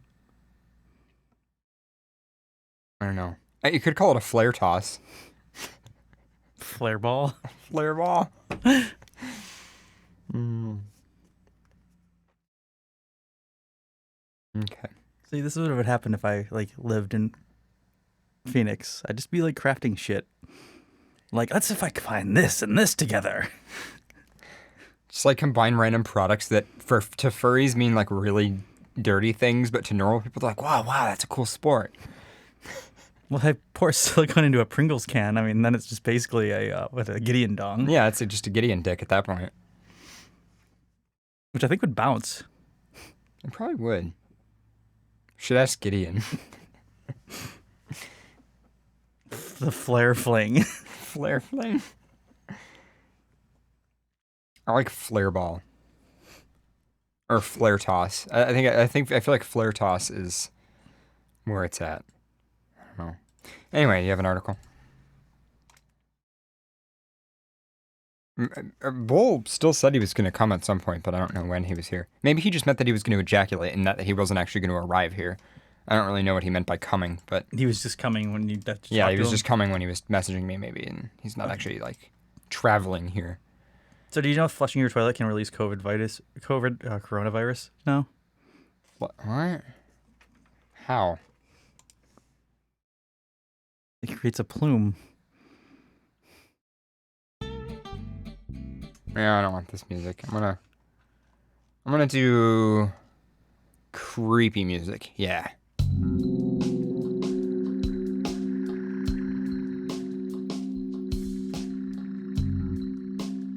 We still have demon voice.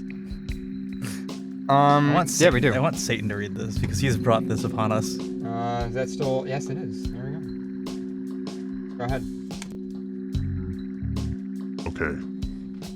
Oh, it's well, I think it's not deep enough. There you go. Ready? How's that? Yes, that's more Satan-y. More Satan-y. Yep. Are you giving him a demon voice? Yeah, we're doing demon voice. At least we were trying to do demon voice, but he's gonna read an article in demon voice. Okay. So, hi, Rio. How's it going? It's going on. Right. How was coming? Huh? You're late. How was coming? Yeah, you said you were coming, so I figured it must have felt good. Bro, I said I would come at 9:30, and it's 9:40. Okay, I'm a little late. No. I just meant how was coming. You said you were coming, and I was it was fantastic. I blew a massive load. It actually flew into the power socket, broke the breaker switch. So that's why I'm late. You got milked? Yeah. Did you get milked? I mean by myself. I don't know. Can cows really milk themselves? I don't know if it works that way. I feel like they could. If they were given the tools, they'd probably find a way. Given the tools. I don't know, if a cow had a thing suctioning underneath So them. actually that is a thing. A lot of facilities are automated where the cows are just trained to go into an area and then there's a robot that'll come out and milk them. The Tesla coil thing that finds its hole? Sort of. There's a machine that comes out and cleans them and then slurps them up. Yep. I thought people still placed them on though. I thought they still nipple. Yeah, I don't think the machine automatically finds nipples. No, it depends on how automated the facility is. I really don't know how it works. I've not looked into it. That's the female cow milking side of things, and I'm not really on that side of things, you know? Yeah, you're just a male cow. You don't need it to be automated. If it's got nipples, you can milk it. So I mean, anyway. You're welcome, 20. Oh God. Flushing your toilet may release clouds of aerosol droplets containing bacterium, viruses, and coronavirus. Oh, that's hot.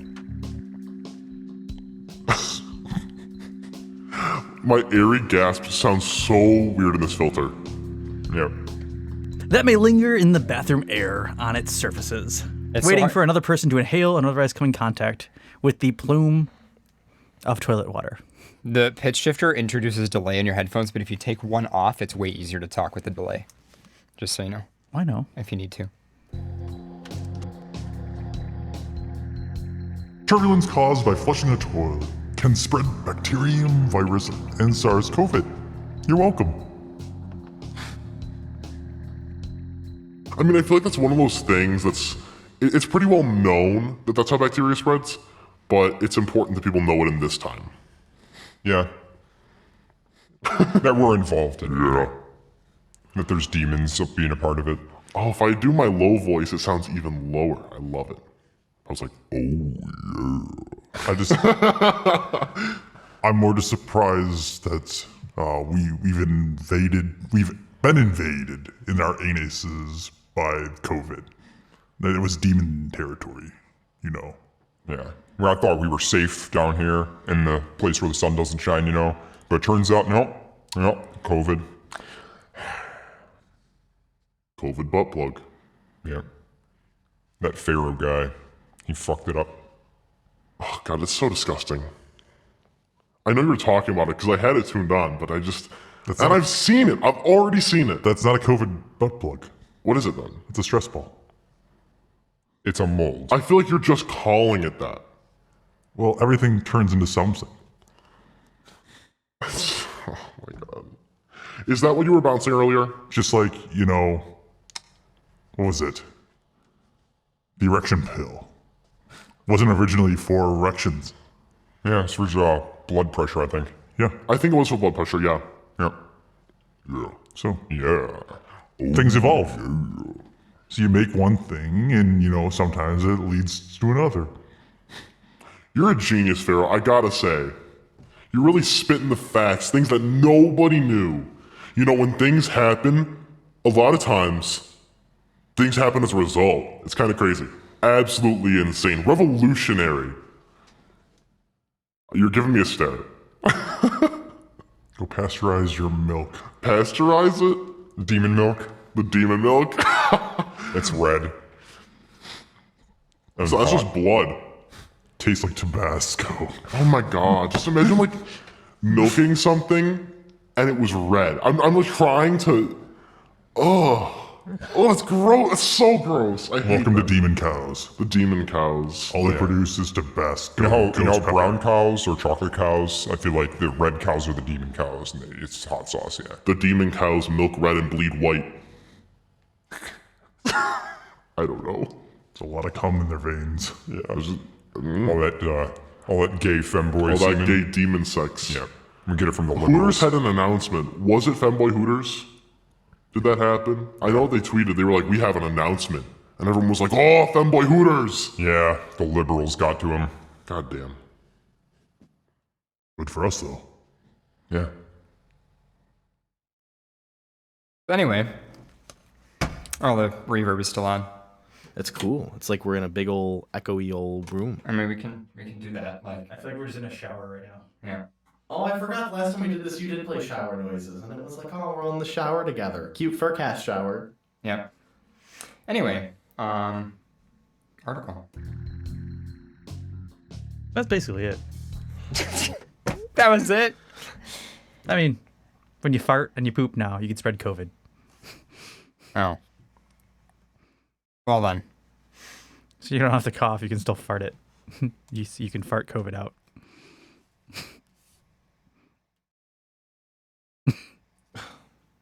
2020. I can't.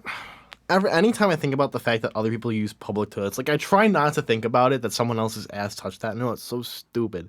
But I hate when you go to sit down, you got the ghost cheeks going on. You're like, oh, someone was just like recently talked about here. this. I know. Wait, just now? No, last show.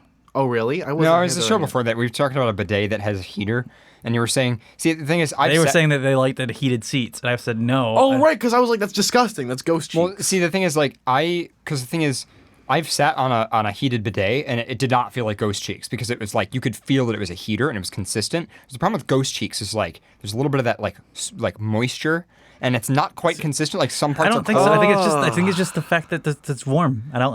I've gotten to it that it has not been a moist seat. Yeah, if I go to a toilet and it is not cold, I want it to be ice fucking cold when I go to sit on that thing. I remember one time because that means that it's been at least an hour since anyone has. It's been a hot minute. I remember we talked about a lube dispenser, and I was talking about how one of my boyfriends and I wanted to get a heated lube dispenser. And Faye and CJ at the time were on the show, and they said, no, absolutely not. And I was like, why not? And they said, because that ruins the experience. And like, what do you mean it ruins the experience? Cold. And they said, no, part of having sex is cold lube, man. You gotta deal with the lube being cold, and then you gotta warm it up. Like and if it's just heated for you, then that's not a true. It's like been pre-used lube. Yeah. Some people are into that. It's ready, prepared, held hot.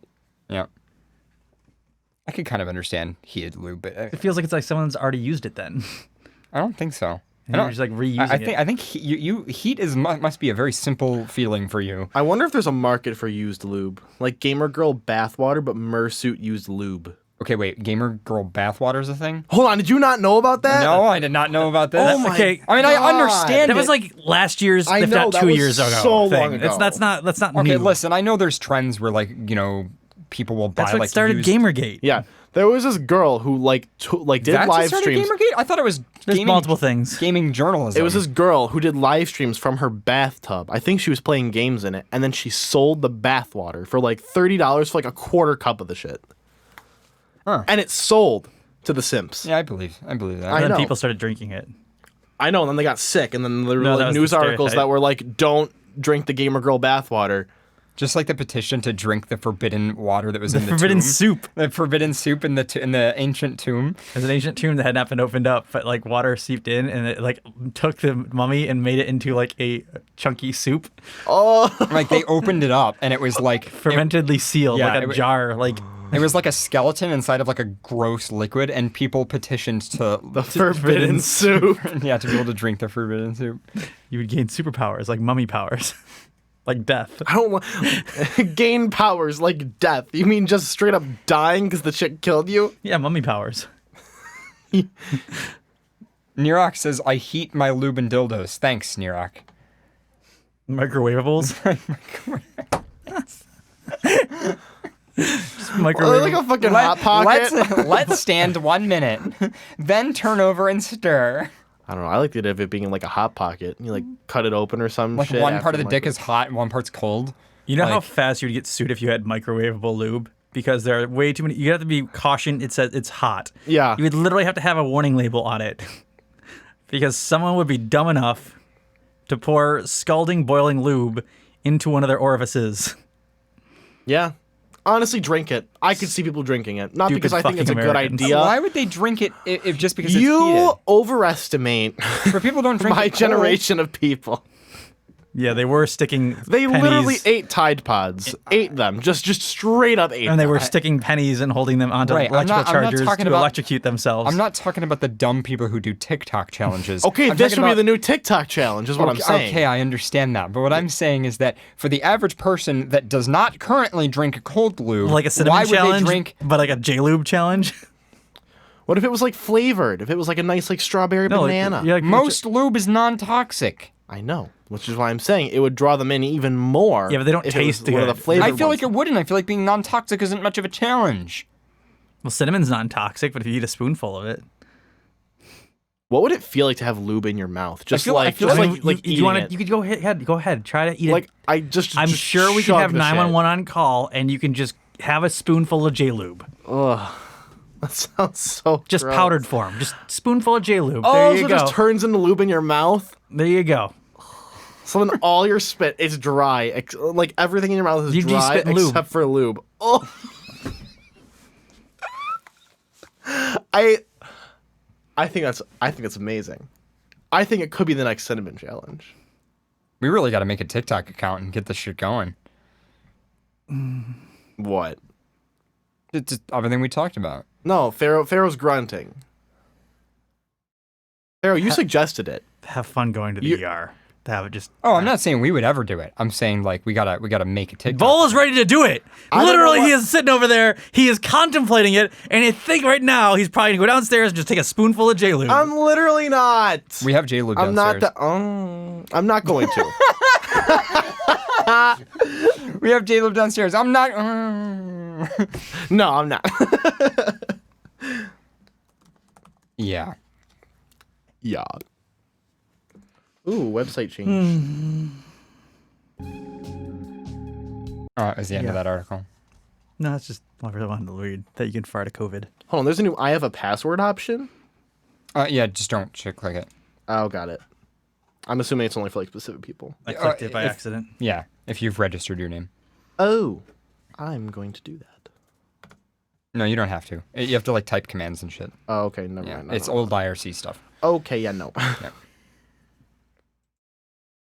So another thing's from, Nico saying that it can't get worse. A huge cloud of dust from the Sierra Desert could hit the U.S. next week. Huge cloud of dust?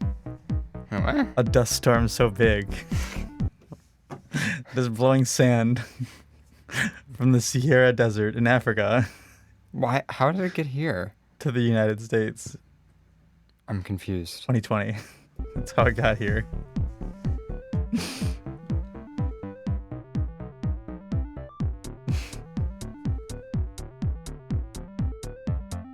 Heads up, Texas. A giant cloud of dust from the Sierra Desert has westward across the Atlantic Ocean and could reach the U.S. by next week. Heads up, Texas. I wrote this article. Do you know that Texas is not the first state? Well, it depends on what your angle is in the Gulf of Mexico. You're either going to hit Florida or you're going to hit Texas. I know, the trade winds, they go this way, I believe. Yeah. But I feel like Texas would not be the first hit. It's still, there's Florida before Texas, and there's also Louisiana, Mississippi. To just get into Texas. It's very specific. You have to avoid Florida. One, Puerto Rico, and and the Caribbean. Or you could just sprinkle in there too. And how diverse is this dust cloud? Is this a chunk of perfect one of the pyramids is coming over. Yeah. Oh, okay. Just flying through. The fact that you called it a sprinkling, it's a sandstorm, it's just sprinkles. Yeah, there's sandstorm. Yeah. It's just do decomposed glass. Do you have sandstorm? I mean. Oh, do I? Hold on, I should. Do-do-do-do-do. Oh, I have a remix of Sandstorm. Do-do-do-do-do. Yeah, I have a remix of Sandstorm. Oh, just a remix? I have the real one, too. I want just the real one. You want the real one? Yeah, because that's what's coming over and hit the U.S. Okay. Wait, Paradox, what song is this? Oh, do you get the reference? It's a funny internet reference. You get it? Whoa! So funny! Whoa! Man, Funniest joke ever. When did Sandstorm come out? Oh my god. A long time ago. Yeah, it was a while. Yeah, there was actually an interview with Darude about it. It was pretty cool. He's a neat guy. He still DJs and everything. Here. There's a picture of it, the sandstorm that's coming over. I think just one of the pyramids is nope.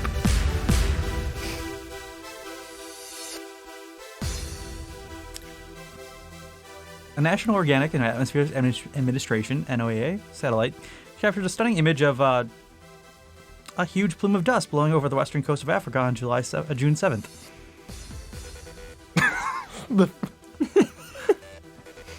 He's waiting.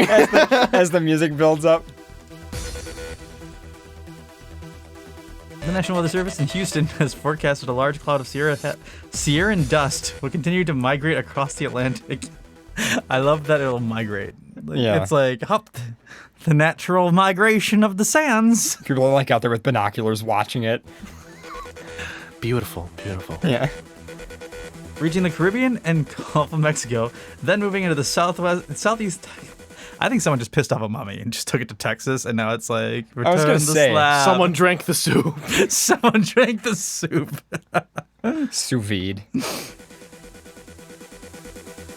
There's a picture of it. You should pull up the picture. And it's moving southwest, and it should hit the U.S. by Tuesday, June 23rd. Got 4 days. 3 days. We have 3 days left. Where is this? Oh, here it is. Dust storm. There it is. Yeah. Oh, that's a lot of sand. Jeez. Sprinkling. Just half of the sand moving across the U.S. Yeah. Here we go. Let's see. I'm trying to pull up the tweet. Here we go. Oh my god. Wow. Yeah, it's a lot of sand. Specifically for Texas, though. It's a lot of crunchy air. Just imagine opening your mouth, closing it, and just crunch. A thickness is coming out of Africa. Taste the sand. Taste the sand. Does sand have a flavor? Yeah, rock. Tastes like glass, actually, I heard. See, what I want to know is who's the brave soul that decided to eat glass and compare the two? They were like, this probably tastes like glass, considering they're pretty similarly made up, right? You know, I don't know what you're talking about. Glass is totally different than sand. What do you mean? No, I've never been cut by sand. Yeah. Yeah, it's kind of miraculous that glass and sand taste the same. I mean, it's not like I think it tastes more like rock. You think it tastes more like rock? Yeah. Mm-hmm. I don't know. Yeah. A light dusting of rock. Yeah. If you're over in the U.S. corner of the world next week, you can expect to see some hazy skies during the day, along with some stunning sunrises, sunsets over the twilight hours. If the dust reaches the area where you expect some red skies in the sunrise, blood red skies. Like, hey, in the morning, just so you know. For a few days and probably drier weather as well. Weather update. Yeah, it's like, just so you know, you're going to wake up in the morning, and the walk skies outside, are going to be red. Sky's going to be red, air's going to be crunchy, and it's sand. I just thought casually, you know, the skies are just going to be blood red. Don't worry about it. Don't worry. It's just sand.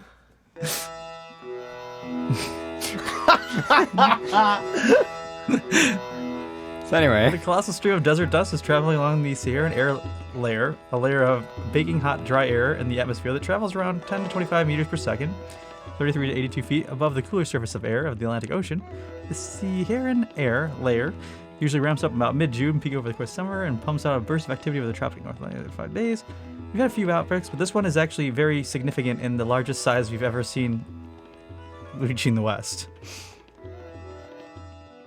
Jason Duran, a meteorologist from the University of Miami, research scientist of NOAA, told Palm Beach Post, this one lifted a lot of dust off the Sierra. The Saharan layer tends to suppress hurricane activity, which is welcoming news considering we have recently entered an especially rocky hurricane season. So we've sacrificed hurricanes for a dust storm. For a dust storm, blood red skies.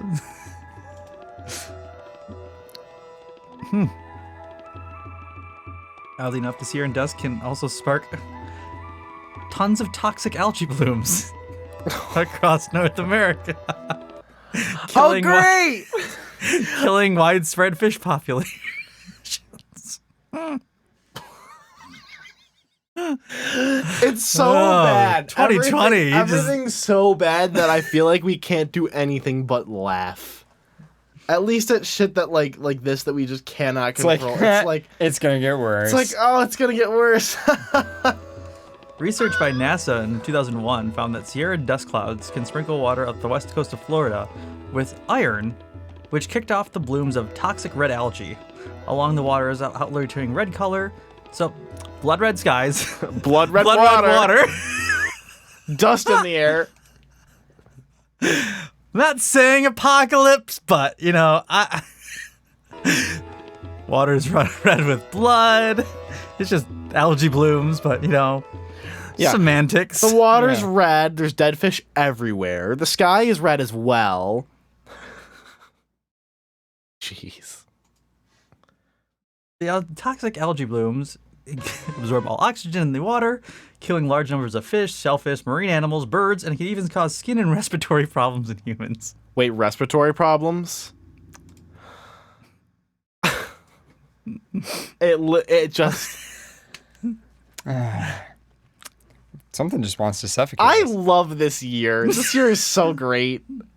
What would you say? Just, you know, you can't... I feel like I'm going to remember this year in so much vivid detail. Do you remember 2020 and how shitty it was? Yeah, we're going to be like 60, 70, like in nursing homes and dying and being like, oh my God. You think we're going to live to 60 and 70? I think we could. You think we wouldn't? Yeah, if we can make it through 2020, nothing is going to... No, come on. But yeah, it's like we're all like hanging out and we're all old and in our rocking chairs and shit and we're like, remember fucking 2020? Bro, that shit was awful. Not the fact that, you know, China and India are fighting over the Himalayas and might cause a nuclear war. Wait, like they are? So we might have nuclear-active, radioactive Himalayan mountains. That'll happen this year, though, so that way we can... You don't have to worry about it. Yeah, don't worry. Tie it to the year. It's like the 13th floor in elevators. We just get rid of it. We're just like, that didn't happen. Nothing happened there. There was nothing. What, 2020? I don't know. Oh, do you know that all the dams broke in Michigan recently? No. What? Fair, you could say literally anything and I'd believe it at this point. No, we have a news article about it. Oh my God! I didn't even know about it because, like, I think there's just too much news. Remember back in like February, we were like February and March when this all started, we were like, oh, there's not much news to talk about. Like, we're all inside and in quarantine. And now it's like, the world's falling apart. Oh my Lord.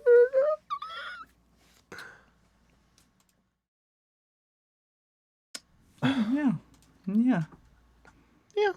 Seriously. Read about the dams that broke. I have water music for that one. God damn it! You're on a Mario 64 kick. So did you look at the article, like the Roundup list? No. Not the Roundup, but the... It's the bottom of the page. There's a reason why we have all this news. Because Nico said 2020 can't get any worse, so we have a whole section on our document. That we're just going to keep adding to. Yes! I love it! So... Do you want to read So Michigan is flooding? Yeah, why don't you read about Michigan flooding? All right, let's talk about Michigan flooding. So Michigan's underwater now, guys. It's Atlantis. Yeah, it's Atlantis. I mean...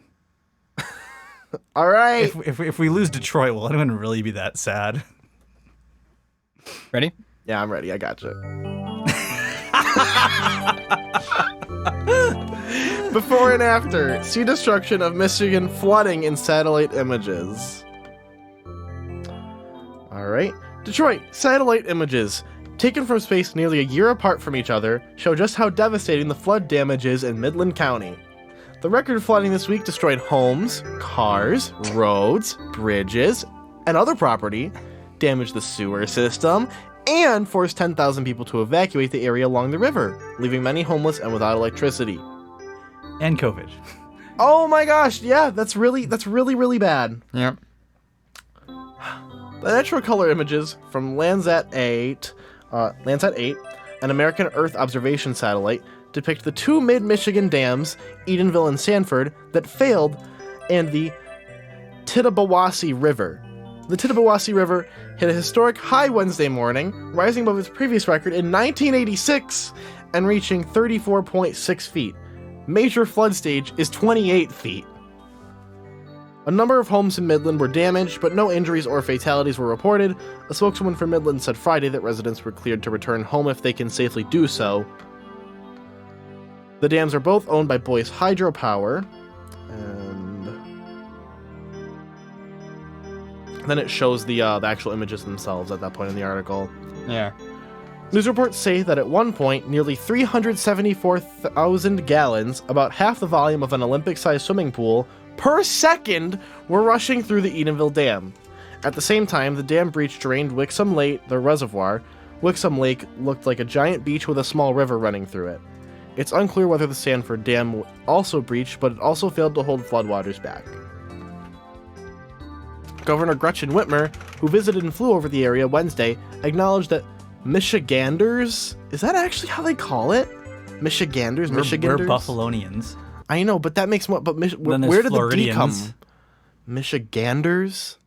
It just sounds wrong. Whatever. They're living through tough times. Michiganders? Michiganders? I think Michiganders sounds easier. Need to remain vigilant and helpful, especially during the upcoming Memorial Day weekend. Yeah, I didn't even know this happened. It wasn't on any of the major news sources or anything in this area. I saw a little bit of it on Twitter, but... Yeah. If you know someone who has been impacted, please reach out, she said, referring especially to the mid-Michigan residents whose lives had been turned upside down. This is truly a crisis in the middle of a crisis. Crisis. Crisis squared. Crisis. Double crisis. President Donald Trump signed an emergency declaration Thursday authorizing... Cheeto doesn't matter. You don't need yeah, I don't care about the Cheeto. He was like, oh, it's just an emergency. I don't want to talk about fiery Cheeto. It's like, he just sees this video and it's like, yep, it's an emergency. Look at the picture at the bottom of this. It's a house and like a stop sign that's like just barely peeking up above the water. Is it the But Her Emails one? No. It's at the bottom of this article. If you scroll down, at the complete bottom, there's a picture, and the stop sign is just barely above the water. Oh yeah, I see what you're saying. It's like stop. that is literally the same thing as But Her Emails. Not a But Her Emails face mask. Thanks, Google. This one. This is a meme, a classic. I love that.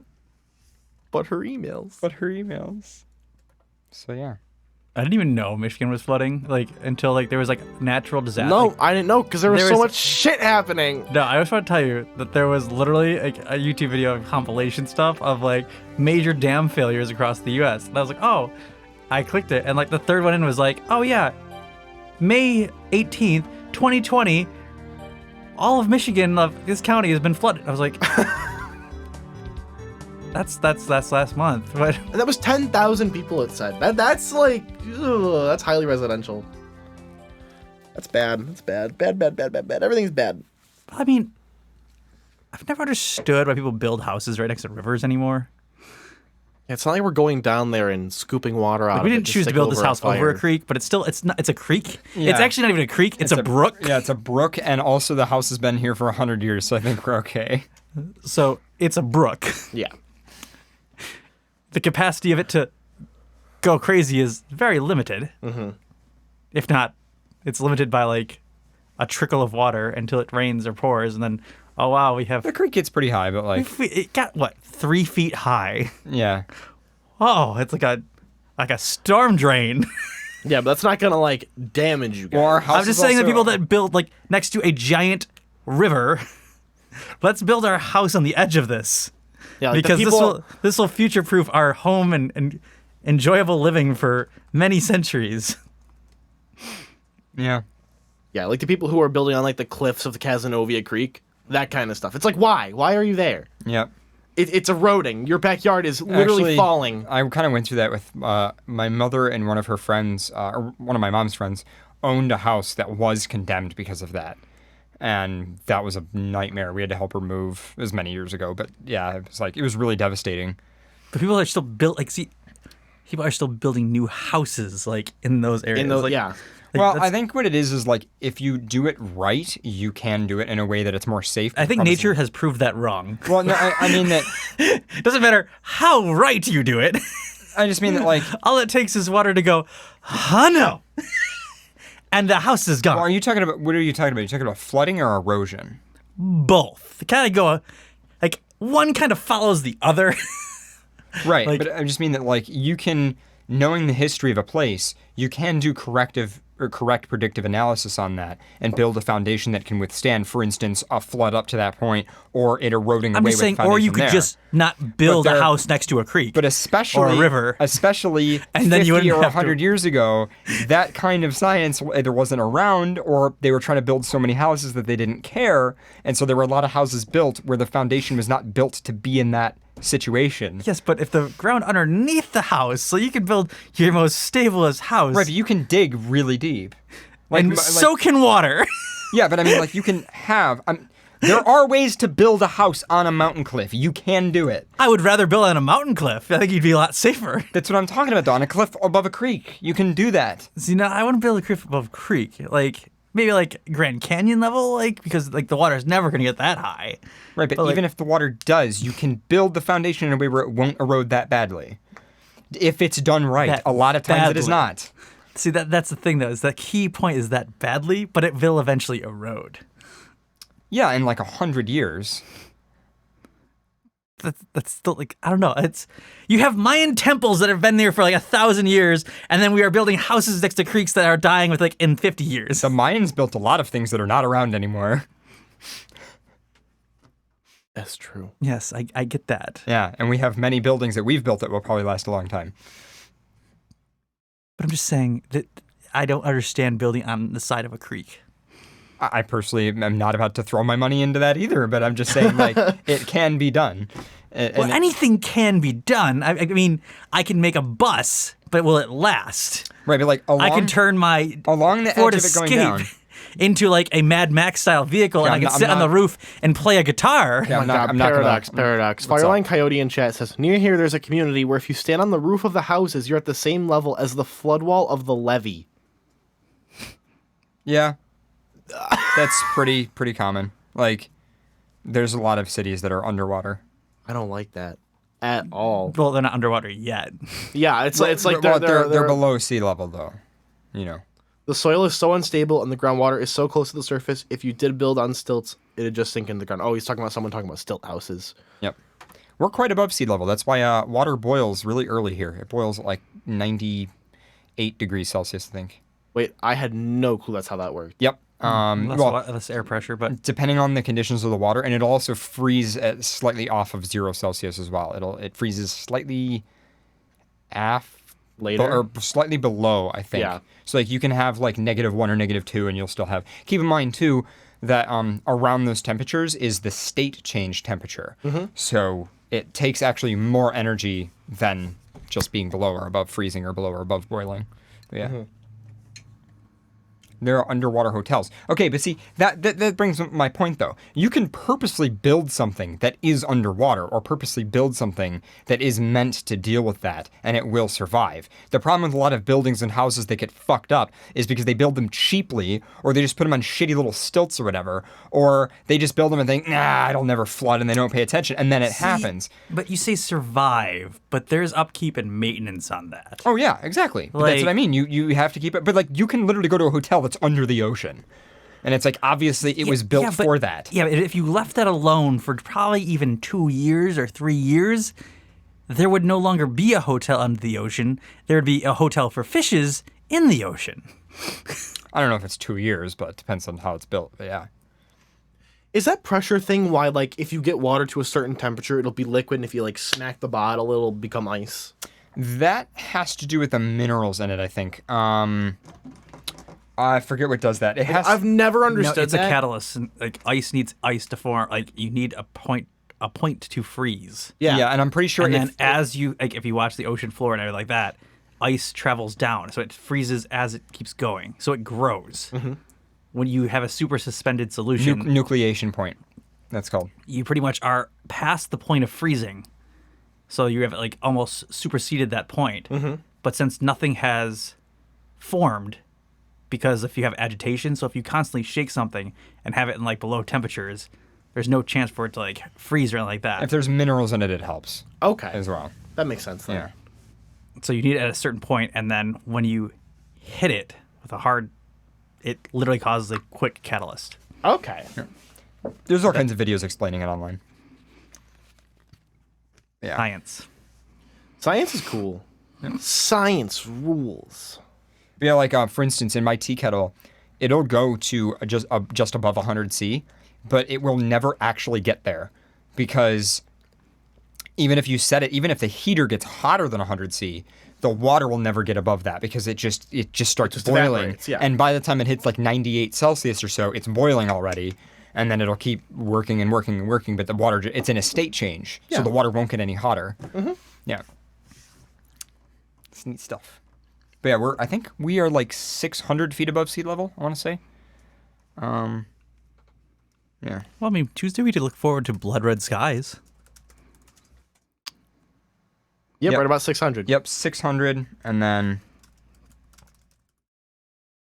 which is 182 meters, by the way. I believe Colorado is the highest point. That's where a lot of people go to train because you actually increase your blood count. What's the elevation of Colorado? 6,800. As the mean of Colorado as a whole. Yeah, because it's pretty mountainy. Yeah, actually, when I was a little kid, my father got altitude sickness when we were in Colorado. And Nirok lives in Colorado, by the way. Hi, Nirok. You're a good boy. He has more red blood cells than us. Well, he's also a red wolf. Well, he's not a red wolf. He's a black wolf with red highlights, but yeah. He's much higher above us. Yeah. He's up a very big hill. And 10 times higher than you guys. I always love when you get like 10 times top. I always love when you get stuff to like cook from the store, and it'll have like baking directions, and then it'll have like high altitude baking directions. Wait, really? Yeah, that's a thing. I've never seen that. Yep, you have to cook food differently. The pizza that we don't get. live in a high altitude. No, a lot of packaged food will do that. It'll have high altitude directions. I don't buy a lot of packaged food. Like stuff like you prepare in like the microwave or the stove, stuff like that. Infosec Den is higher than your place. We're at 215 meters. Oh. Oh yeah, you guys are like way up a hill in New Zealand. I remember. Your house is pretty high up. So along with the cicadas, too, we're gonna have more plagues of insects. Oh, what's coming next, Pharaoh? Ticks. Oh, I don't like that. What Mario 64 music are you grabbing for this one? It's all Nico's fault, because you just said 2020 can't get any worse. I fucking knew it. Because there's the bugs in it. Yep. It's going to be a brutal tick season, experts warn. And officials aren't doing enough. What can officials do? What can just ban the ticks? Be like, no ticks. Illegal. Illegal. Wow. We got rid of them, guys. You're a tick. Illegal. Good. Kill all ticks you see. I just love the fact that this is 2020. This is it. 2020. Thanks, Nico. This is it.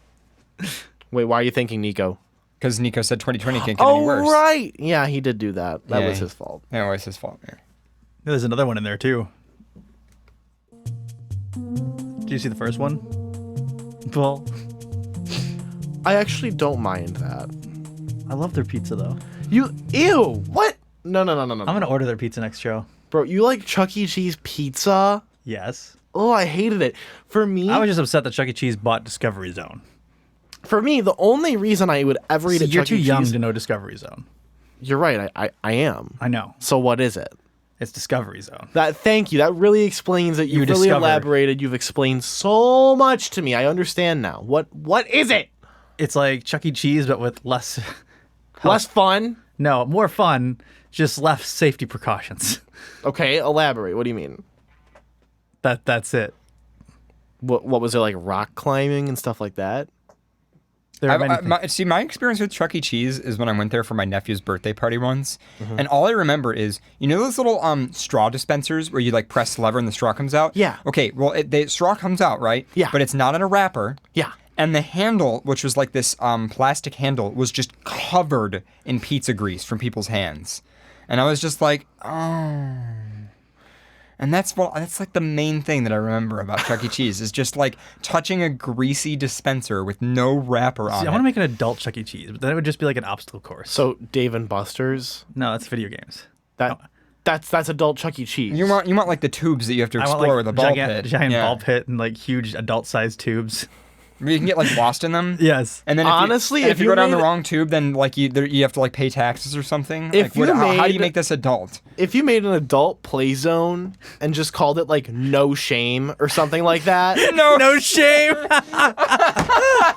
That like so everyone, honestly, I'm gonna have a Kickstarter. We're gonna start opening the first No Shame in Buffalo. No shame. Honestly, fuck, that's so good. Like a massive fucking play place. It's gonna be a ball pit that you could probably drown yourself in. Yeah, you just gotta buy like a freaking warehouse. And if you could swim all the way to the bottom, there'll be little mini bottles of like alcohol. There's just like a guy with like one of those like pool cleaning things, but he's gotta like go through and like get the dead bodies out of the ball pit. Oh, we got another one. You got like the giant like inflatable jousting thing where you got like the big gold Q-tips. You know what I'm talking about? Yeah, tax season. There's always a few more in there. Can you like search YouTube and see if there's a Discovery Zone commercial?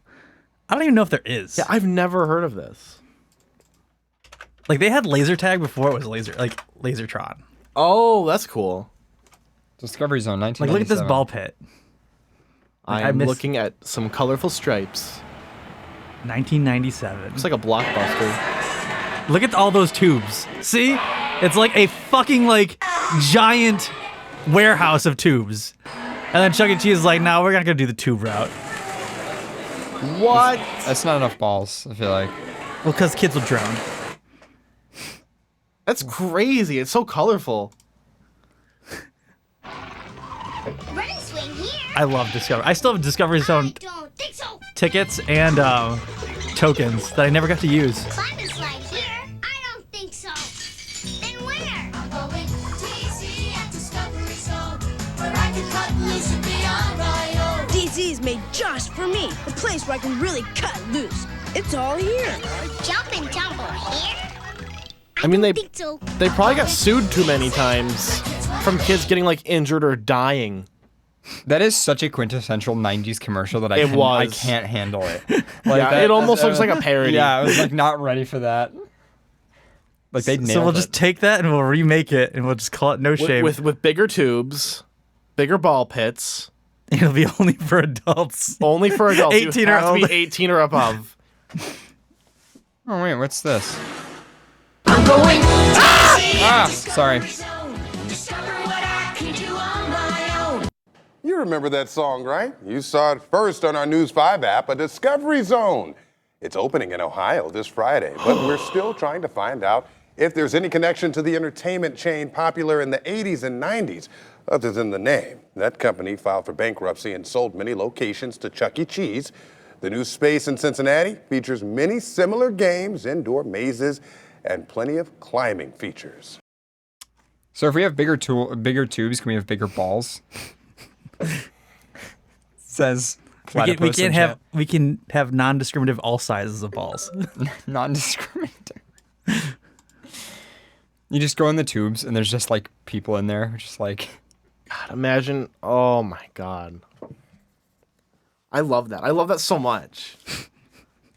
There's so much you could do with it, I feel like. Because there used to be like the bungee ropes.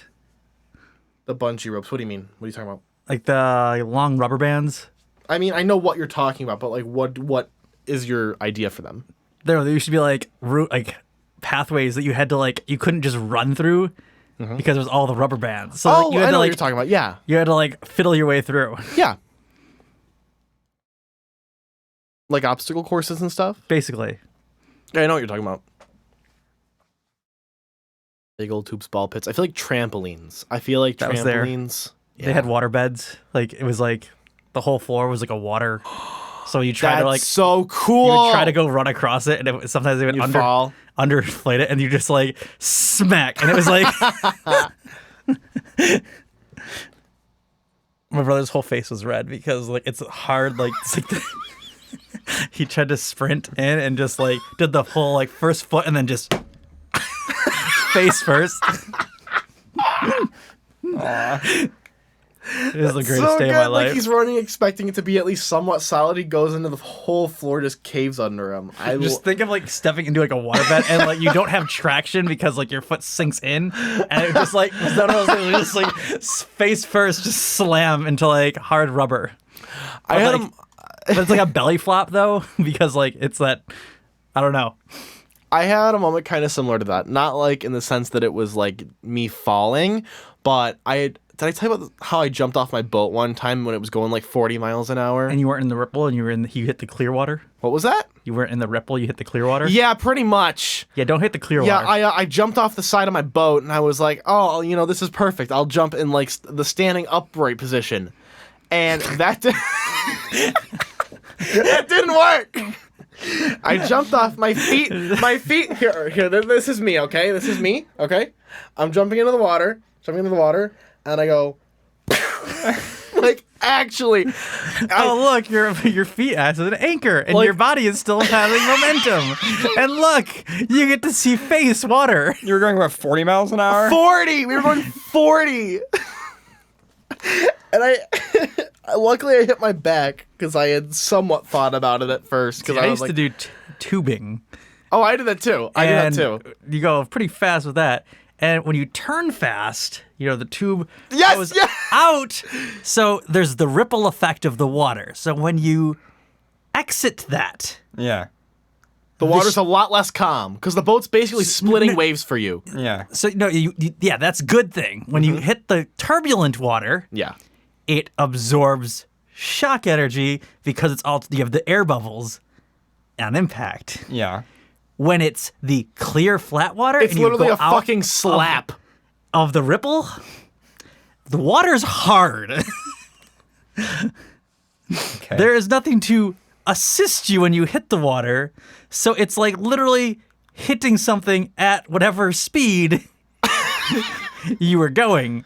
Yeah. And you will skip like a stone sometimes, not breaking the water. Okay. That is cool. It's cool when that happens because if you're skipping, you're kind of low to the water, so you're not like It going also really high. hurts when it happens. It does hurt a little bit, but it's kind of cool how it's like like you see the tumbling air and down you're a like- wet You're like, road. whoa, there's air and water, air, water, air. You're like tumbling. Your ideas of fun and my ideas of fun are two different. Air, water. And you're like, I love drowning. you're trying to breathe and it's all water. It's like, Oh, it's like 2020. I'm trying to breathe. It's all water. No, we have sand now. Yeah, we have sand. We're gonna have raining No, sandstorms. only Texas. Yeah, you say that. Nerox says, I'm getting triggered at you guys calling it a ripple. It's a wake. yeah, no, I knew that, but I didn't want to correct because I don't. It's a ripple effect. Yeah, when you're inside the wake or you're outside of the wake. Anyway. That's why wakeboarding. Because when you wakeboard, you go out of the wake and you go over the wake and you go out of the wake. Did we have like an article or something? I think. Oh, Chuck E. Cheese! Oh, yeah. No, I was reading ticks. And then we got distracted by it because I told Vol there was another article, and he said he didn't like Chuck E. Cheese, and then we talked about Chuck E. Cheese, and that led to Discovery Zone. And then we're gonna make No Shame. Okay. So can we kickstart No Shame? I feel like it might get funded. I need to like scope out a warehouse. I mean, there've got to be a few around here. You know, Spirit of Halloween always finds a place to go. I know. They're like mobile. I know.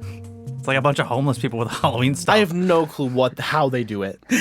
There's a YouTube video about their business model. It's really weird. Like, where does it come from? Where is it stored when it's just not? storage lockers. But like, where is it stored when it's not being? Yeah, Aliens. storage. Alien. Like you never see semi trucks with like Spirit Halloween. And then it's just like, boom, it's there. Oh, it's there. There was a Toys R Us here before. Oh, nope, it's Spirit Halloween.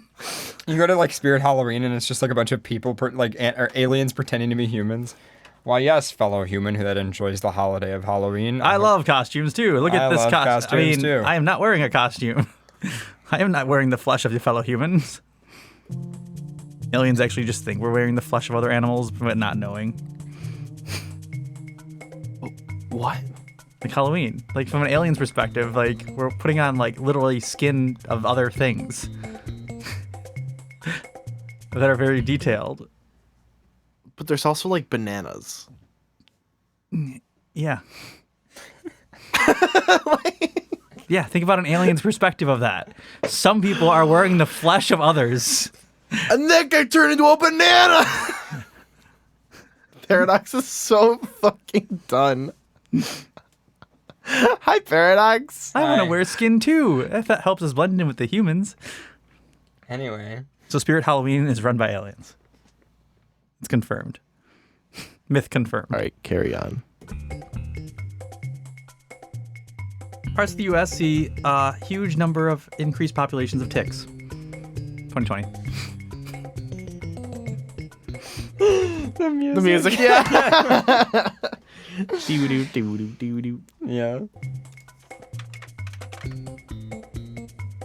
Experts warn that the current surveillance and tracking methods around the U.S. aren't robust enough to combat the growing and increased public health concerns surrounding tick-related vector-borne illnesses. So, you know, Lyme disease. What if they were able to spread the coronavirus? I don't know. It's by blood. I know. That's why I'm like... It's gonna be the plague all over again. Like the Black Death plague, but like... I mean, luckily it doesn't have anywhere near the bad symptoms that had, but just... It's still annoying that it's widespread. Yeah, have you? We may haven't watched... Dude, the Black Plague gave like people boils and like weird shit happened to them. Why? Are there symptoms to COVID that I don't know? You could ingest it now, and it can infect your stomach lining, intestines, bowels. Your testicles can get COVID. God damn it, I don't want to go back in. Pancreas, liver, heart. Paradox, help. It's now been found in spinal fluid. Paradox. What? It's caused. I need help. It's caused meningitis. Stop him. I don't want to know. So moving on. So yeah. It's, So moving on. it's like Plague Incorporated, the game. So but moving on. 2020. So moving on. I know. I don't like it. You ever play Plague Inc? No, not interested. Just give it a try. No, I'm Yeah, good. it's really it'll predict your future. Okay. Your future specifically now. It'll just Okay. predict 2020's future. That's all it does. That's all Plague Inc. is. That's all you have to worry about. Okay. It's not even a game anymore. It's just 2020. 2020 the game. Yeah, Plague Incorporated. Anyway, read this freaking article. The U.S. is actually home to two primary tick species: the black-legged tick in the Midwest and East Coast, and the western black-legged tick.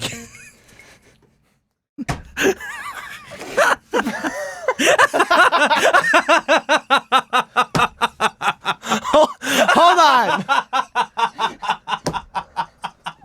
The U.S. is home to What the fuck? two species: the black-legged tick It's on the east and west. and the western black-legged tick.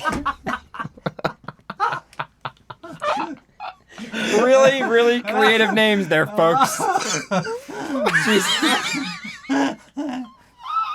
I was not. I don't even know why it's so funny, but it is. It's just like it's so. the black-legged tick and the western It's black-legged. western. It's a cowboy hat. It works at like it's like a Silicon Valley. He walks into the saloon. Yeah. It's Exodus Wears a t-shirt. Pacificus, and the other one is Atlanticus. Wait, really? It's Skeptorus, but the western one is literally Pacificus. Literally, the scientific name for it is the Pacific Coast tick. Oh, these ticks are a little different. I don't know. What do you think? Oh, God, Where do they East come Coast from? tick and Well, West this one's in California, so I mean. The western. The controversial 1 to 2 tick species. Let's just add. Just imagine if a tick moves. It Wow, changes. yeah. So if you take an eastern tick and you bring it to the western side, does it become a western tick? It probably becomes a western eastern tick. Yeah. Like going by the logic of things, like if an eastern one went to the west and then mutated somehow because of the way that it was there, it would be the western eastern tick. Western eastern tick. So you'd have the west tick, the east tick, the west east tick, Is and there the a east west tick. Is there a central black-legged tick?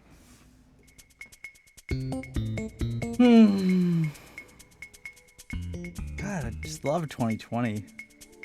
So much exciting news happening. Just I mean, I personally hate it. It's really not good. It's not. Planet Earth is healing.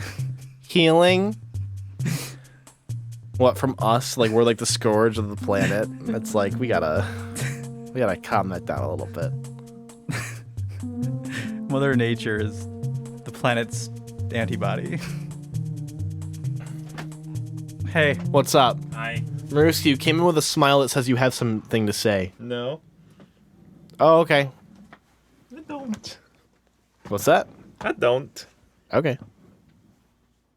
Did you know that the U.S. has two species of tick? The black-legged tick and the western black-legged tick. I know. I don't know why it's so funny to me. I mean, for snakes, there's regular garter snakes and they're eastern garter snakes, and they're virtually the same. I just imagine that like somebody found them first in this area and then went and was like, oh, what about these ones? Ah, there's a little western a little one. different. It was just a dispute over who found it first. They're like, I found this one. Well, I found this one. They're like, they're a little bit different. Nerox says, Areo, I love 2020. Areo an hour later, I hate 2020. I mean, yeah. I feel like I feel like that's the sentiment that everyone has. I mean, it's a total meme. I think that's hysterical, but everything sucks. What else did I miss? Adult play pen places. It sounds very adult. Texas is going to be hit by a sandstorm that came from Africa. Michigan flooded a lot. They want to make their own adult Chuck E. Cheese called No Shame. And is everyone nudist there? No. No. No, it's called it's Chuck E. Cheese. It's Yeah, just, but no, for adults. It's Yeah. Discovery Zone. Yeah, for It's adults. like- So it's just a Chuck E. Cheese, but Yeah, more not- dangerous. Oh, okay. It's like a big ball pit, like Okay. a relay course of right, like. right. Your mind straight to the gutter. Like you didn't even cut corners. It was No, because you said adult played.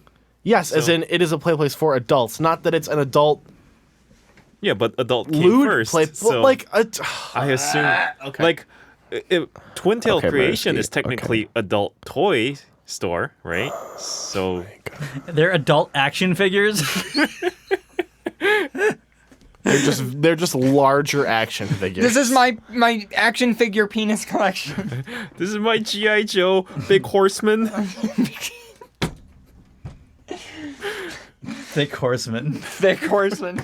G.I. Joe. Horse. Can you make a commercial for Twin Tails like that? Adult action figures. Just dildos. No, I just like the idea that like they're actually just an action figure, but if you take the pants off, there's a little dick in there. Can I just point out that action figure is just a term for dolls, but for boys. But for boys. So at this point, it's like these are my. I love my dick dolls. My doll penises. My doll dicks. Dick doll. Doll dicks. Femboy Chuck E. Cheese. I mean, the new Chucky is kind of like. I don't even want to look at that. Don't even say it. I don't even want. I don't. Whatever you're gonna say, I don't want to hear. Have you seen the new Chucky? I don't even. You know what, Areo? I just want. Let's move on. No, the new Chucky's kind of cute. Okay. Yeah. Hold on. Hold Uh-huh. on. So yeah, Look, he's so cute. He looks French. It's French. How does what? No, he looks French. He doesn't look French. Hold on. I really wasn't gonna say anything. I was just gonna say that he's kind of cute. Yeah, he looks cute, but Yeah, it Paradox. looks like Hold on, I'm the gonna send you a animation or the designer probably came from France. Okay. So yeah, like apparently we used to put like not tick collars, but like at like deer feeds and stuff, there'd be sprays or stuff to prevent ticks, to spread the spread of ticks, because Right. usually they're called deer ticks. Yeah. The black-legged ticks. Yep. The deer ticks. Yep. So like, but now since COVID and everything, we stopped giving animals like the anti-tick stuff, as well as other things. So now ticks are on the rise and about to spread a lot of Lyme disease to. Oh, there's a lot of new dog owners too. Oh yeah, because they all deal. Damn it! Fucking perfect plagues. It was the plan all along. Because like literally, First, we'll get them to all get dogs. Trap them in their house, make them get puppies. have their dogs go out, get infected with ticks. The ticks will carry the coronavirus. Hey, Cheetah Paws just joined. Hi, Cheetah Paws. Is it being done in the devil voice? Well, look, because like the local animal shelters sold out of all cats and dogs. I remember when COVID first hit. Oh, did it? Well, first it was all dogs. Uh-huh. Then they'd had no dogs in this area available. Yeah. Even like all of Erie County. And so then people took the second best option, which is cats. What the fuck do you mean second best? Second cat? best. Well, there's a reason the dogs went first. Yeah. I'm sorry, that's just the We way proved it it with is. statistics here. The dogs went first, and then people were like, I guess we'll take the cats. Well, it doesn't necessarily mean that those dog owners have the same relationship that the cat owners have with their cats. Yeah, they have no relationship I with was just cats. about to say the same thing. The relationship is you give me food. Thanks. Thanks. Can confirm that is basically Maruski and I's relationship. Wow. I've seen Zed's cats, like, once. Since he got them. And I guess they are in his house somewhere. Like gremlins. It's like they exist and they are here. And if they come up to you, you can pet them for a total of 10 seconds. Cats are basically like little like fairies or gremlins that live in the walls of your house. Maruski's a social cat. He came in here to join us. Yeah, I spend like 8 hours with Paradox every day. Yeah. He's a social cat. He lets me pet him. You bonded with one person. Wow. Sounds like very cat. Well, dogs are loyal to everyone. I mean, I am polyamorous here. I will bond with anybody. It's just that I'm stuck here. I'm usually an outdoor cat. Yeah, he's normally an outdoor cat, but he's So you been catnapped. Yeah, Well, he's keeping me indoors. yeah. I'm keeping him indoors to keep him safe. So you catnapped him. Yeah. Well, I didn't catnap him. I mean, he kind of found me, and then he was a stray cat. You're not letting him out. No, Pharaoh, you know the story of Maruski. He's a stray cat. He forced himself upon Paradox, and Paradox literally had to take him in, or else this cat would not leave him be. No, you know. That's literally what cats do. You never had a cat, Bull. No, okay, there are cats that do that though. I've actually grown up with real cats my whole life. With I real love cats. Yeah. And also anthrocats. Anthrocats and feral cats. Not those fake ones. No, the anthro ones. Those are those fake cats. Bootleg cats. Am I a bootleg cat? No, Yes. you're an anthro kitty. Yay. You're a bootleg bull. I just love when the What do you mean? You're a bootleg SPCA was bull. trying to get I'm rid just of... as bootleg as you are. The SPCA was trying to get rid of turtles and birds that wait, they what? had left. Wait, what? Who? So like the SPCA, like when they sold out all the dogs. Yeah. And then when people reluctantly got all the cats. Yeah. Reluctantly. Okay. They had no other choice really. And then the next option was turtles or birds. No hamsters? You don't keep hamsters at the SPCA. I don't know. You feed them to something or something. They're not going to live on their own. Look, to be honest, if a hamster escapes, a hawk has eaten it. That's literally just the reality of snake. things. They're not going to be taken to the SPCA. No one's going to find Oh, look, them. I found a stray hamster. Said no one ever. Go around the neighborhood. Oh, the pack of hamsters is out today.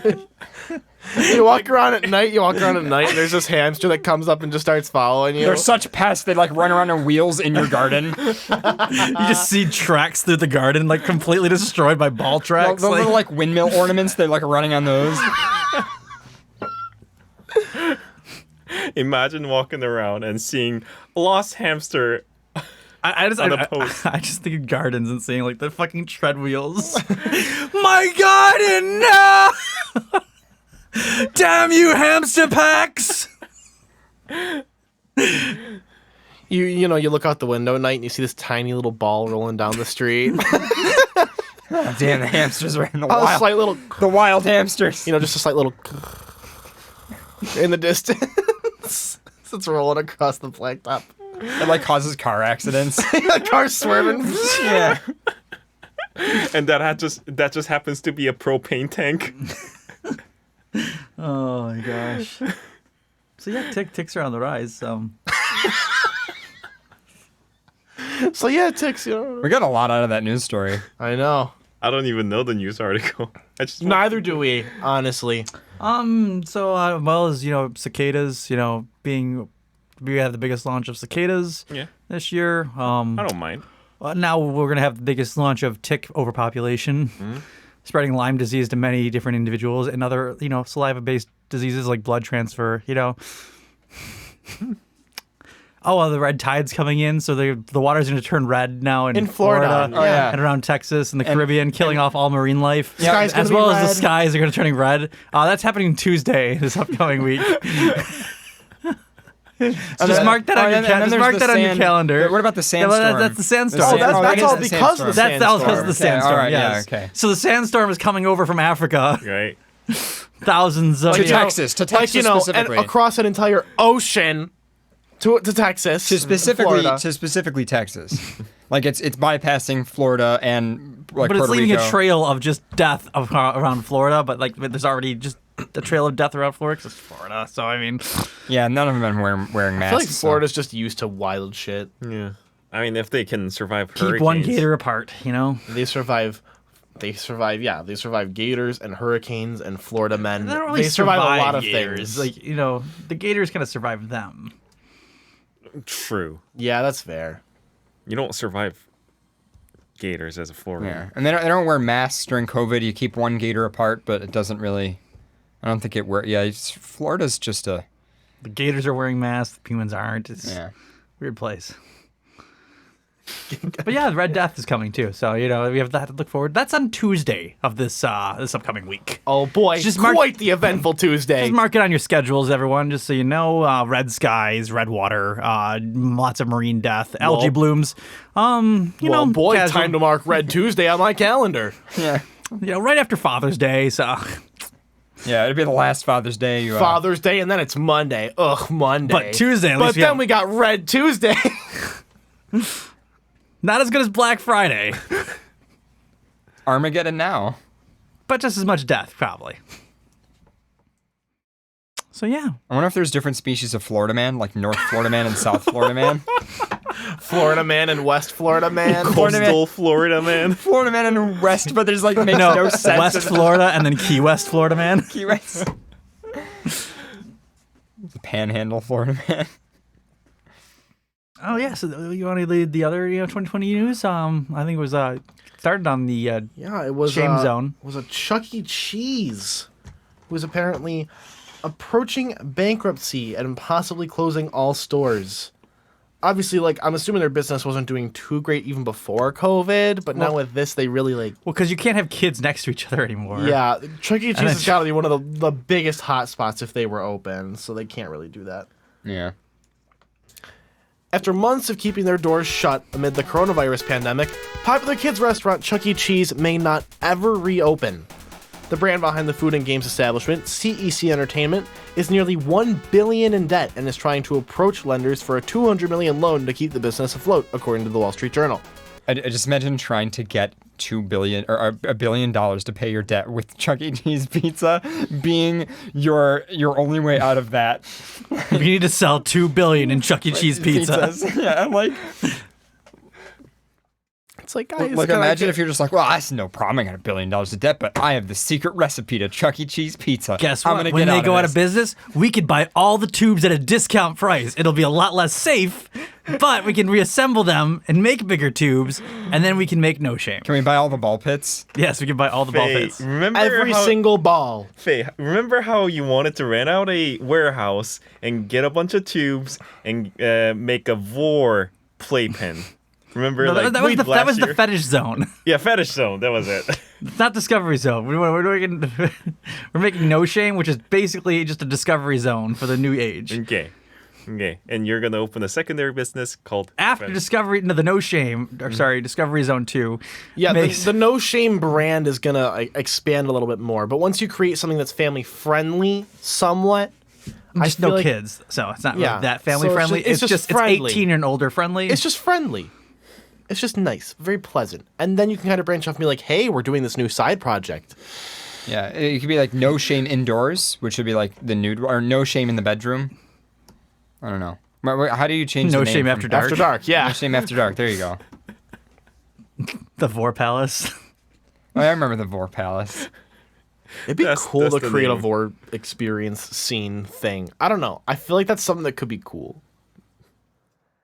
Look, don't give me that look. Don't you dare. I feel like it would be cool to replicate that kind of thing. The only thing that would be hard to stylize would be the ball pit, but I already thought of like an ingenious thing, and that you'd have like just a big funnel like at the bottom, and then you would just like pull a lever, and all the balls would start coming out, and it would go through like a washing machine, and then it would just go start drying, yeah. and then all the balls came back, and would go back into the pit. Wait, I'm confused about the ball pit. Where's the ball pit come into this? What? To the Vor thing? Well, yeah, because you have that ball pit filled with lube. Yeah, imagine getting. Oh, see what I imagine is eventually during the Vor experience, So like a you'd dragon, come out like, of. it would be like a dragon ate like a puff of cereal, you know? See, for me, what I imagine. So there's actually a video here. I'm Billy with Ocean Adventures. You may know why we close for an hour between all play sessions to wipe down the structure. Today we're going to give you a behind-the-scenes look. A ball washer? This is gonna be A professional satisfying to ball watch. washer? Oh, this is gonna be. First, we This pull is the balls satisfying. in, at a rate of about 20,000 per hour. We have 80,000 balls, so it takes a little while. They go through the washing machine. There's an auger inside the machine that forces them down into a sanitizing bath.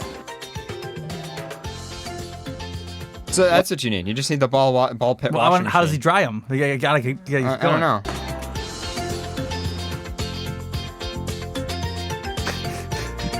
Wacky waving inflatable tube balls. Yeah. I love the like random like Caribbean. I love that there's a lot of blue balls. I don't like that there's a lot of blue balls. Well, you know what? We have different opinions. So what I imagine with the ball pit at the end of the vor scenario is I imagine like you'd go through the entire like vor experience, like just through the entire digestive system, right? And then again you drop. No one wants to go through the entire digestive system. Everyone wants to stop at the stomach. No, you can choose where they stop. I feel like you have there's a door that says the soft vor door, and you go through there and you just exit. Yeah, but then exactly. there's the hard vor door, and you go through that door, and then it's the rest of everything. Yeah, exactly. And then at the end of that, there's like a nice little ball pit, but they're all brown balls. It's gross. They're just colored brown. That's it. There's nothing dirty about it. Then they get chocolate pudding at that point. Yeah. But then you become one with the beast that you're inside. So then you become part of the ball pit. That's like some weird TF vor. I don't even want to think about. Like just turning into balls. That's not. No, I just mean that like that's part of the vor is becoming one with the beast, right? No, I think people just want to be eaten. For some. Yeah, I think it's half and half. Not everyone. Anyway, after months of keeping their doors shut amid the coronavirus pandemic, popular kids restaurant Chuck E. I read that already. Needed the loan of $200 million. On Friday, the brand announced it would be offering its top executives retention bonuses with the hopes that they would stay on in trying times. CEC said it would pay nearly $3 million total to 3 executives, including $1.3 million to CEO David McKillips, the Securities and Exchange Commission filing showed. The Texas-based restaurant currently operates 610 locations in 47 states, but had to close its doors when the pandemic struck, making it extremely difficult for the company to raise capital. In April, the brand said they were considering refinancing, bankruptcy, and restructuring after the pandemic began to cause strain on the restaurant industry, the Wall Street Journal reported. According to The Takeout, some 17,000 workers were laid off in March. In an attempt to make money during the pandemic, the store masqueraded as Pasquale's Pizza and Wings on delivery apps, a reference to one of Chuck E. Cheese's bandmates. That's so brilliant. Employees who were kept on board helped to operate Pasquale's as a takeout brand. But Chuck E. Cheese is not the only restaurant chain to struggle amid the global health crisis. Some outposts of IHOP, Denny's, Ruby Tuesdays, TGI Fridays, and more have permanently shuttered due to hardships brought on by the pandemic. CFRA Holdings, a franchisee operating 49 IHOP locations, filed for bankruptcy in early May and cited the coronavirus as the primary reason, according to FSR magazine. So Denny's, IHOP, all of, like the high foods are going to go bankrupt. That's horrifying, actually. Wait, Denny's including? Well, no, they're just. It's just that some locations might have to shut down. Okay. Depending on the franchise owner. Yeah. But that might happen. What's weird though is our Denny's has not opened. None of our Denny's around here has opened up yet. Nuh-uh. Which is also weird because I think we already reached stage 3 opening. Yeah. And I'm guessing Denny's just wouldn't make enough money off of the like limited capacity seating. Yeah, but they still had takeout. But prior to even COVID, they had takeout. And they stopped doing takeout. And they didn't even do takeout. But I'm saying they probably weren't making enough money from that. It wasn't worth running the operation. It wasn't worth paying the workers Because I think or running the machines. Denny's has to operate at like a certain scale in order to, Yeah, I guess there's still some scale to no scale. Like, just shutting down all businesses seems like... No, they'd be running at a loss probably because they'd have to pay workers, they'd have to be running machines, they'd have to be like, keeping the place at the proper temperature, holding food. Like, there's a lot of, stuff that goes into that. Yeah, if you don't have enough people. Yeah, depending on the size of your kitchen and how much you pay your employees. Mm-hmm. Unless you can like... logic would also then supply that all the other places that like had takeout only... Well, most of the other places that had takeout were either more expensive or were primarily takeout. Yeah, the thing is... So like Outback did it, but Outback is more expensive. And even then, they were out of a lot of things. And they like certain menu items were gone. And like, there's like Chinese food place type thing. Many people got Denny's takeout. Like, it was... Yeah, there were usually people there. Yeah, I don't know. There must be some reason for it. I'm sure they... Why don't we call and ask? They're closed. Hey, Denny's. I have a question. Who are you going to call? Hi, am I speaking with Denny? Is Denny here? Is this Denny? Is this Denny? Denny, why are you closed? Denny, why are you closed? Mr. Denny's. I always liked going there and getting pancakes. And then you call IHOP. Hello, is this Mr. Hop? Is your first name I or is your first name Eisenhower? Eisenhower. Hello, IHOP. Are you a rabbit? Are you a rabbit? And then is this Perkin? Hello, Perkin. Ruby Tuesday. Hello, Mr. Lobster, Mr. Red. Mr. Red. Mr. Lobster. Oh, sorry, that was loud.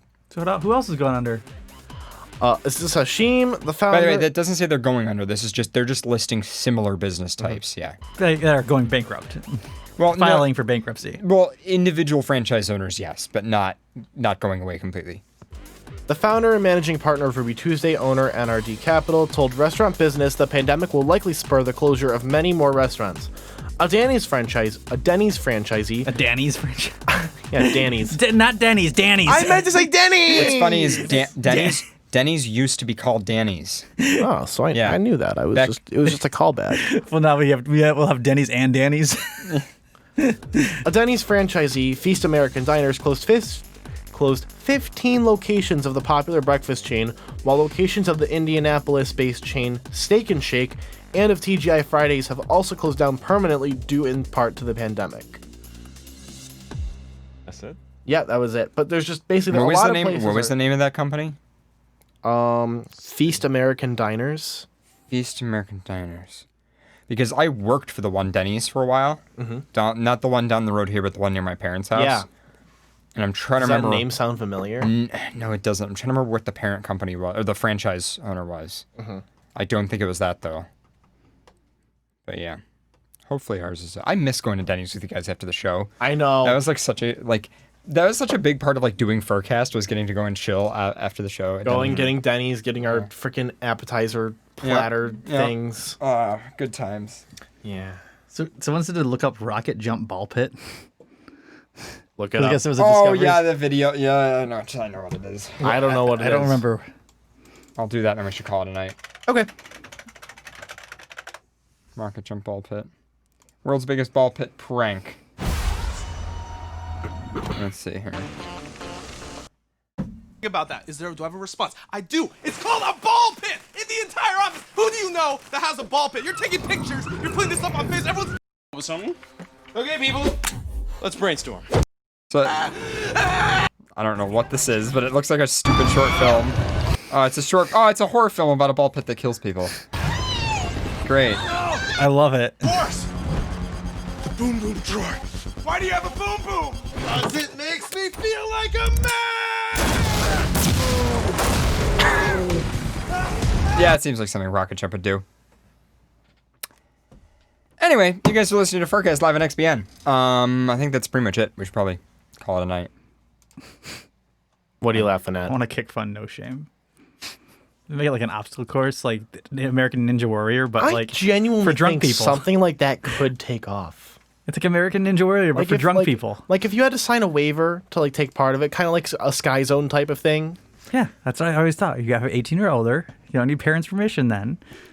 Yeah. Just get it, And it's adult. But you But you could also do it like you have to have some initiative to it. So I feel like in the ball pit you could win money prizes, but you only spend a little bit of time in the ball pit. It's like gambling. Like maybe one of the balls will there'll be a golden ball or a ball that has something written on it, and you gotta find that one. Yeah. See if I get a little game show out of it. Mm-hmm. I'm ready. They kicked out. We'll see. COVID ruined that though, so we need to We have time to plan. We have time to scheme on this. I don't even need time. I was ready for this since I was 19. I love Discovery Zone. I'm bringing it back. All right. Bigger, better. Drunks can get lost in it. I've been your host of this evening, Paradox the Red Wolf. I have been your ball pit examiner, Pharaoh.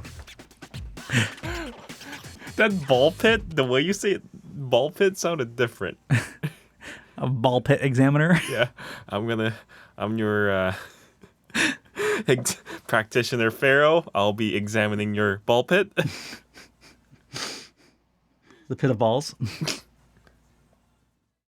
I'm your Tiger Marisky. And I am Areo. Horny.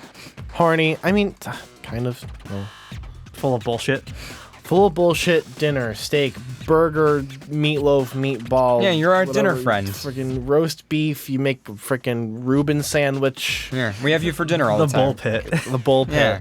Anyway, thank you to everybody who supports FurCast on Patreon, as well as Twin Tails for sponsoring FurCast. Remember to check out twintailcreations.com and get some dicks. In the meantime, we should be here next How do I week. get the job of a professional ball washer? And there might be an FNT soon. When is it? Just go to Playpens, just wash the ball pits. This coming Friday will be the last Friday of the week, I think. Oh, the website's wrong then. It says July 3rd. I should probably change that. Shit. Show title Armageddon now. Anyway, FurCast next week, definitely. Maybe an FNT. Stay tuned to Twitter and social media and all that stuff. Join our chat room, furcast.fm/chat. We also have a 24/7 Telegram chat. Good night.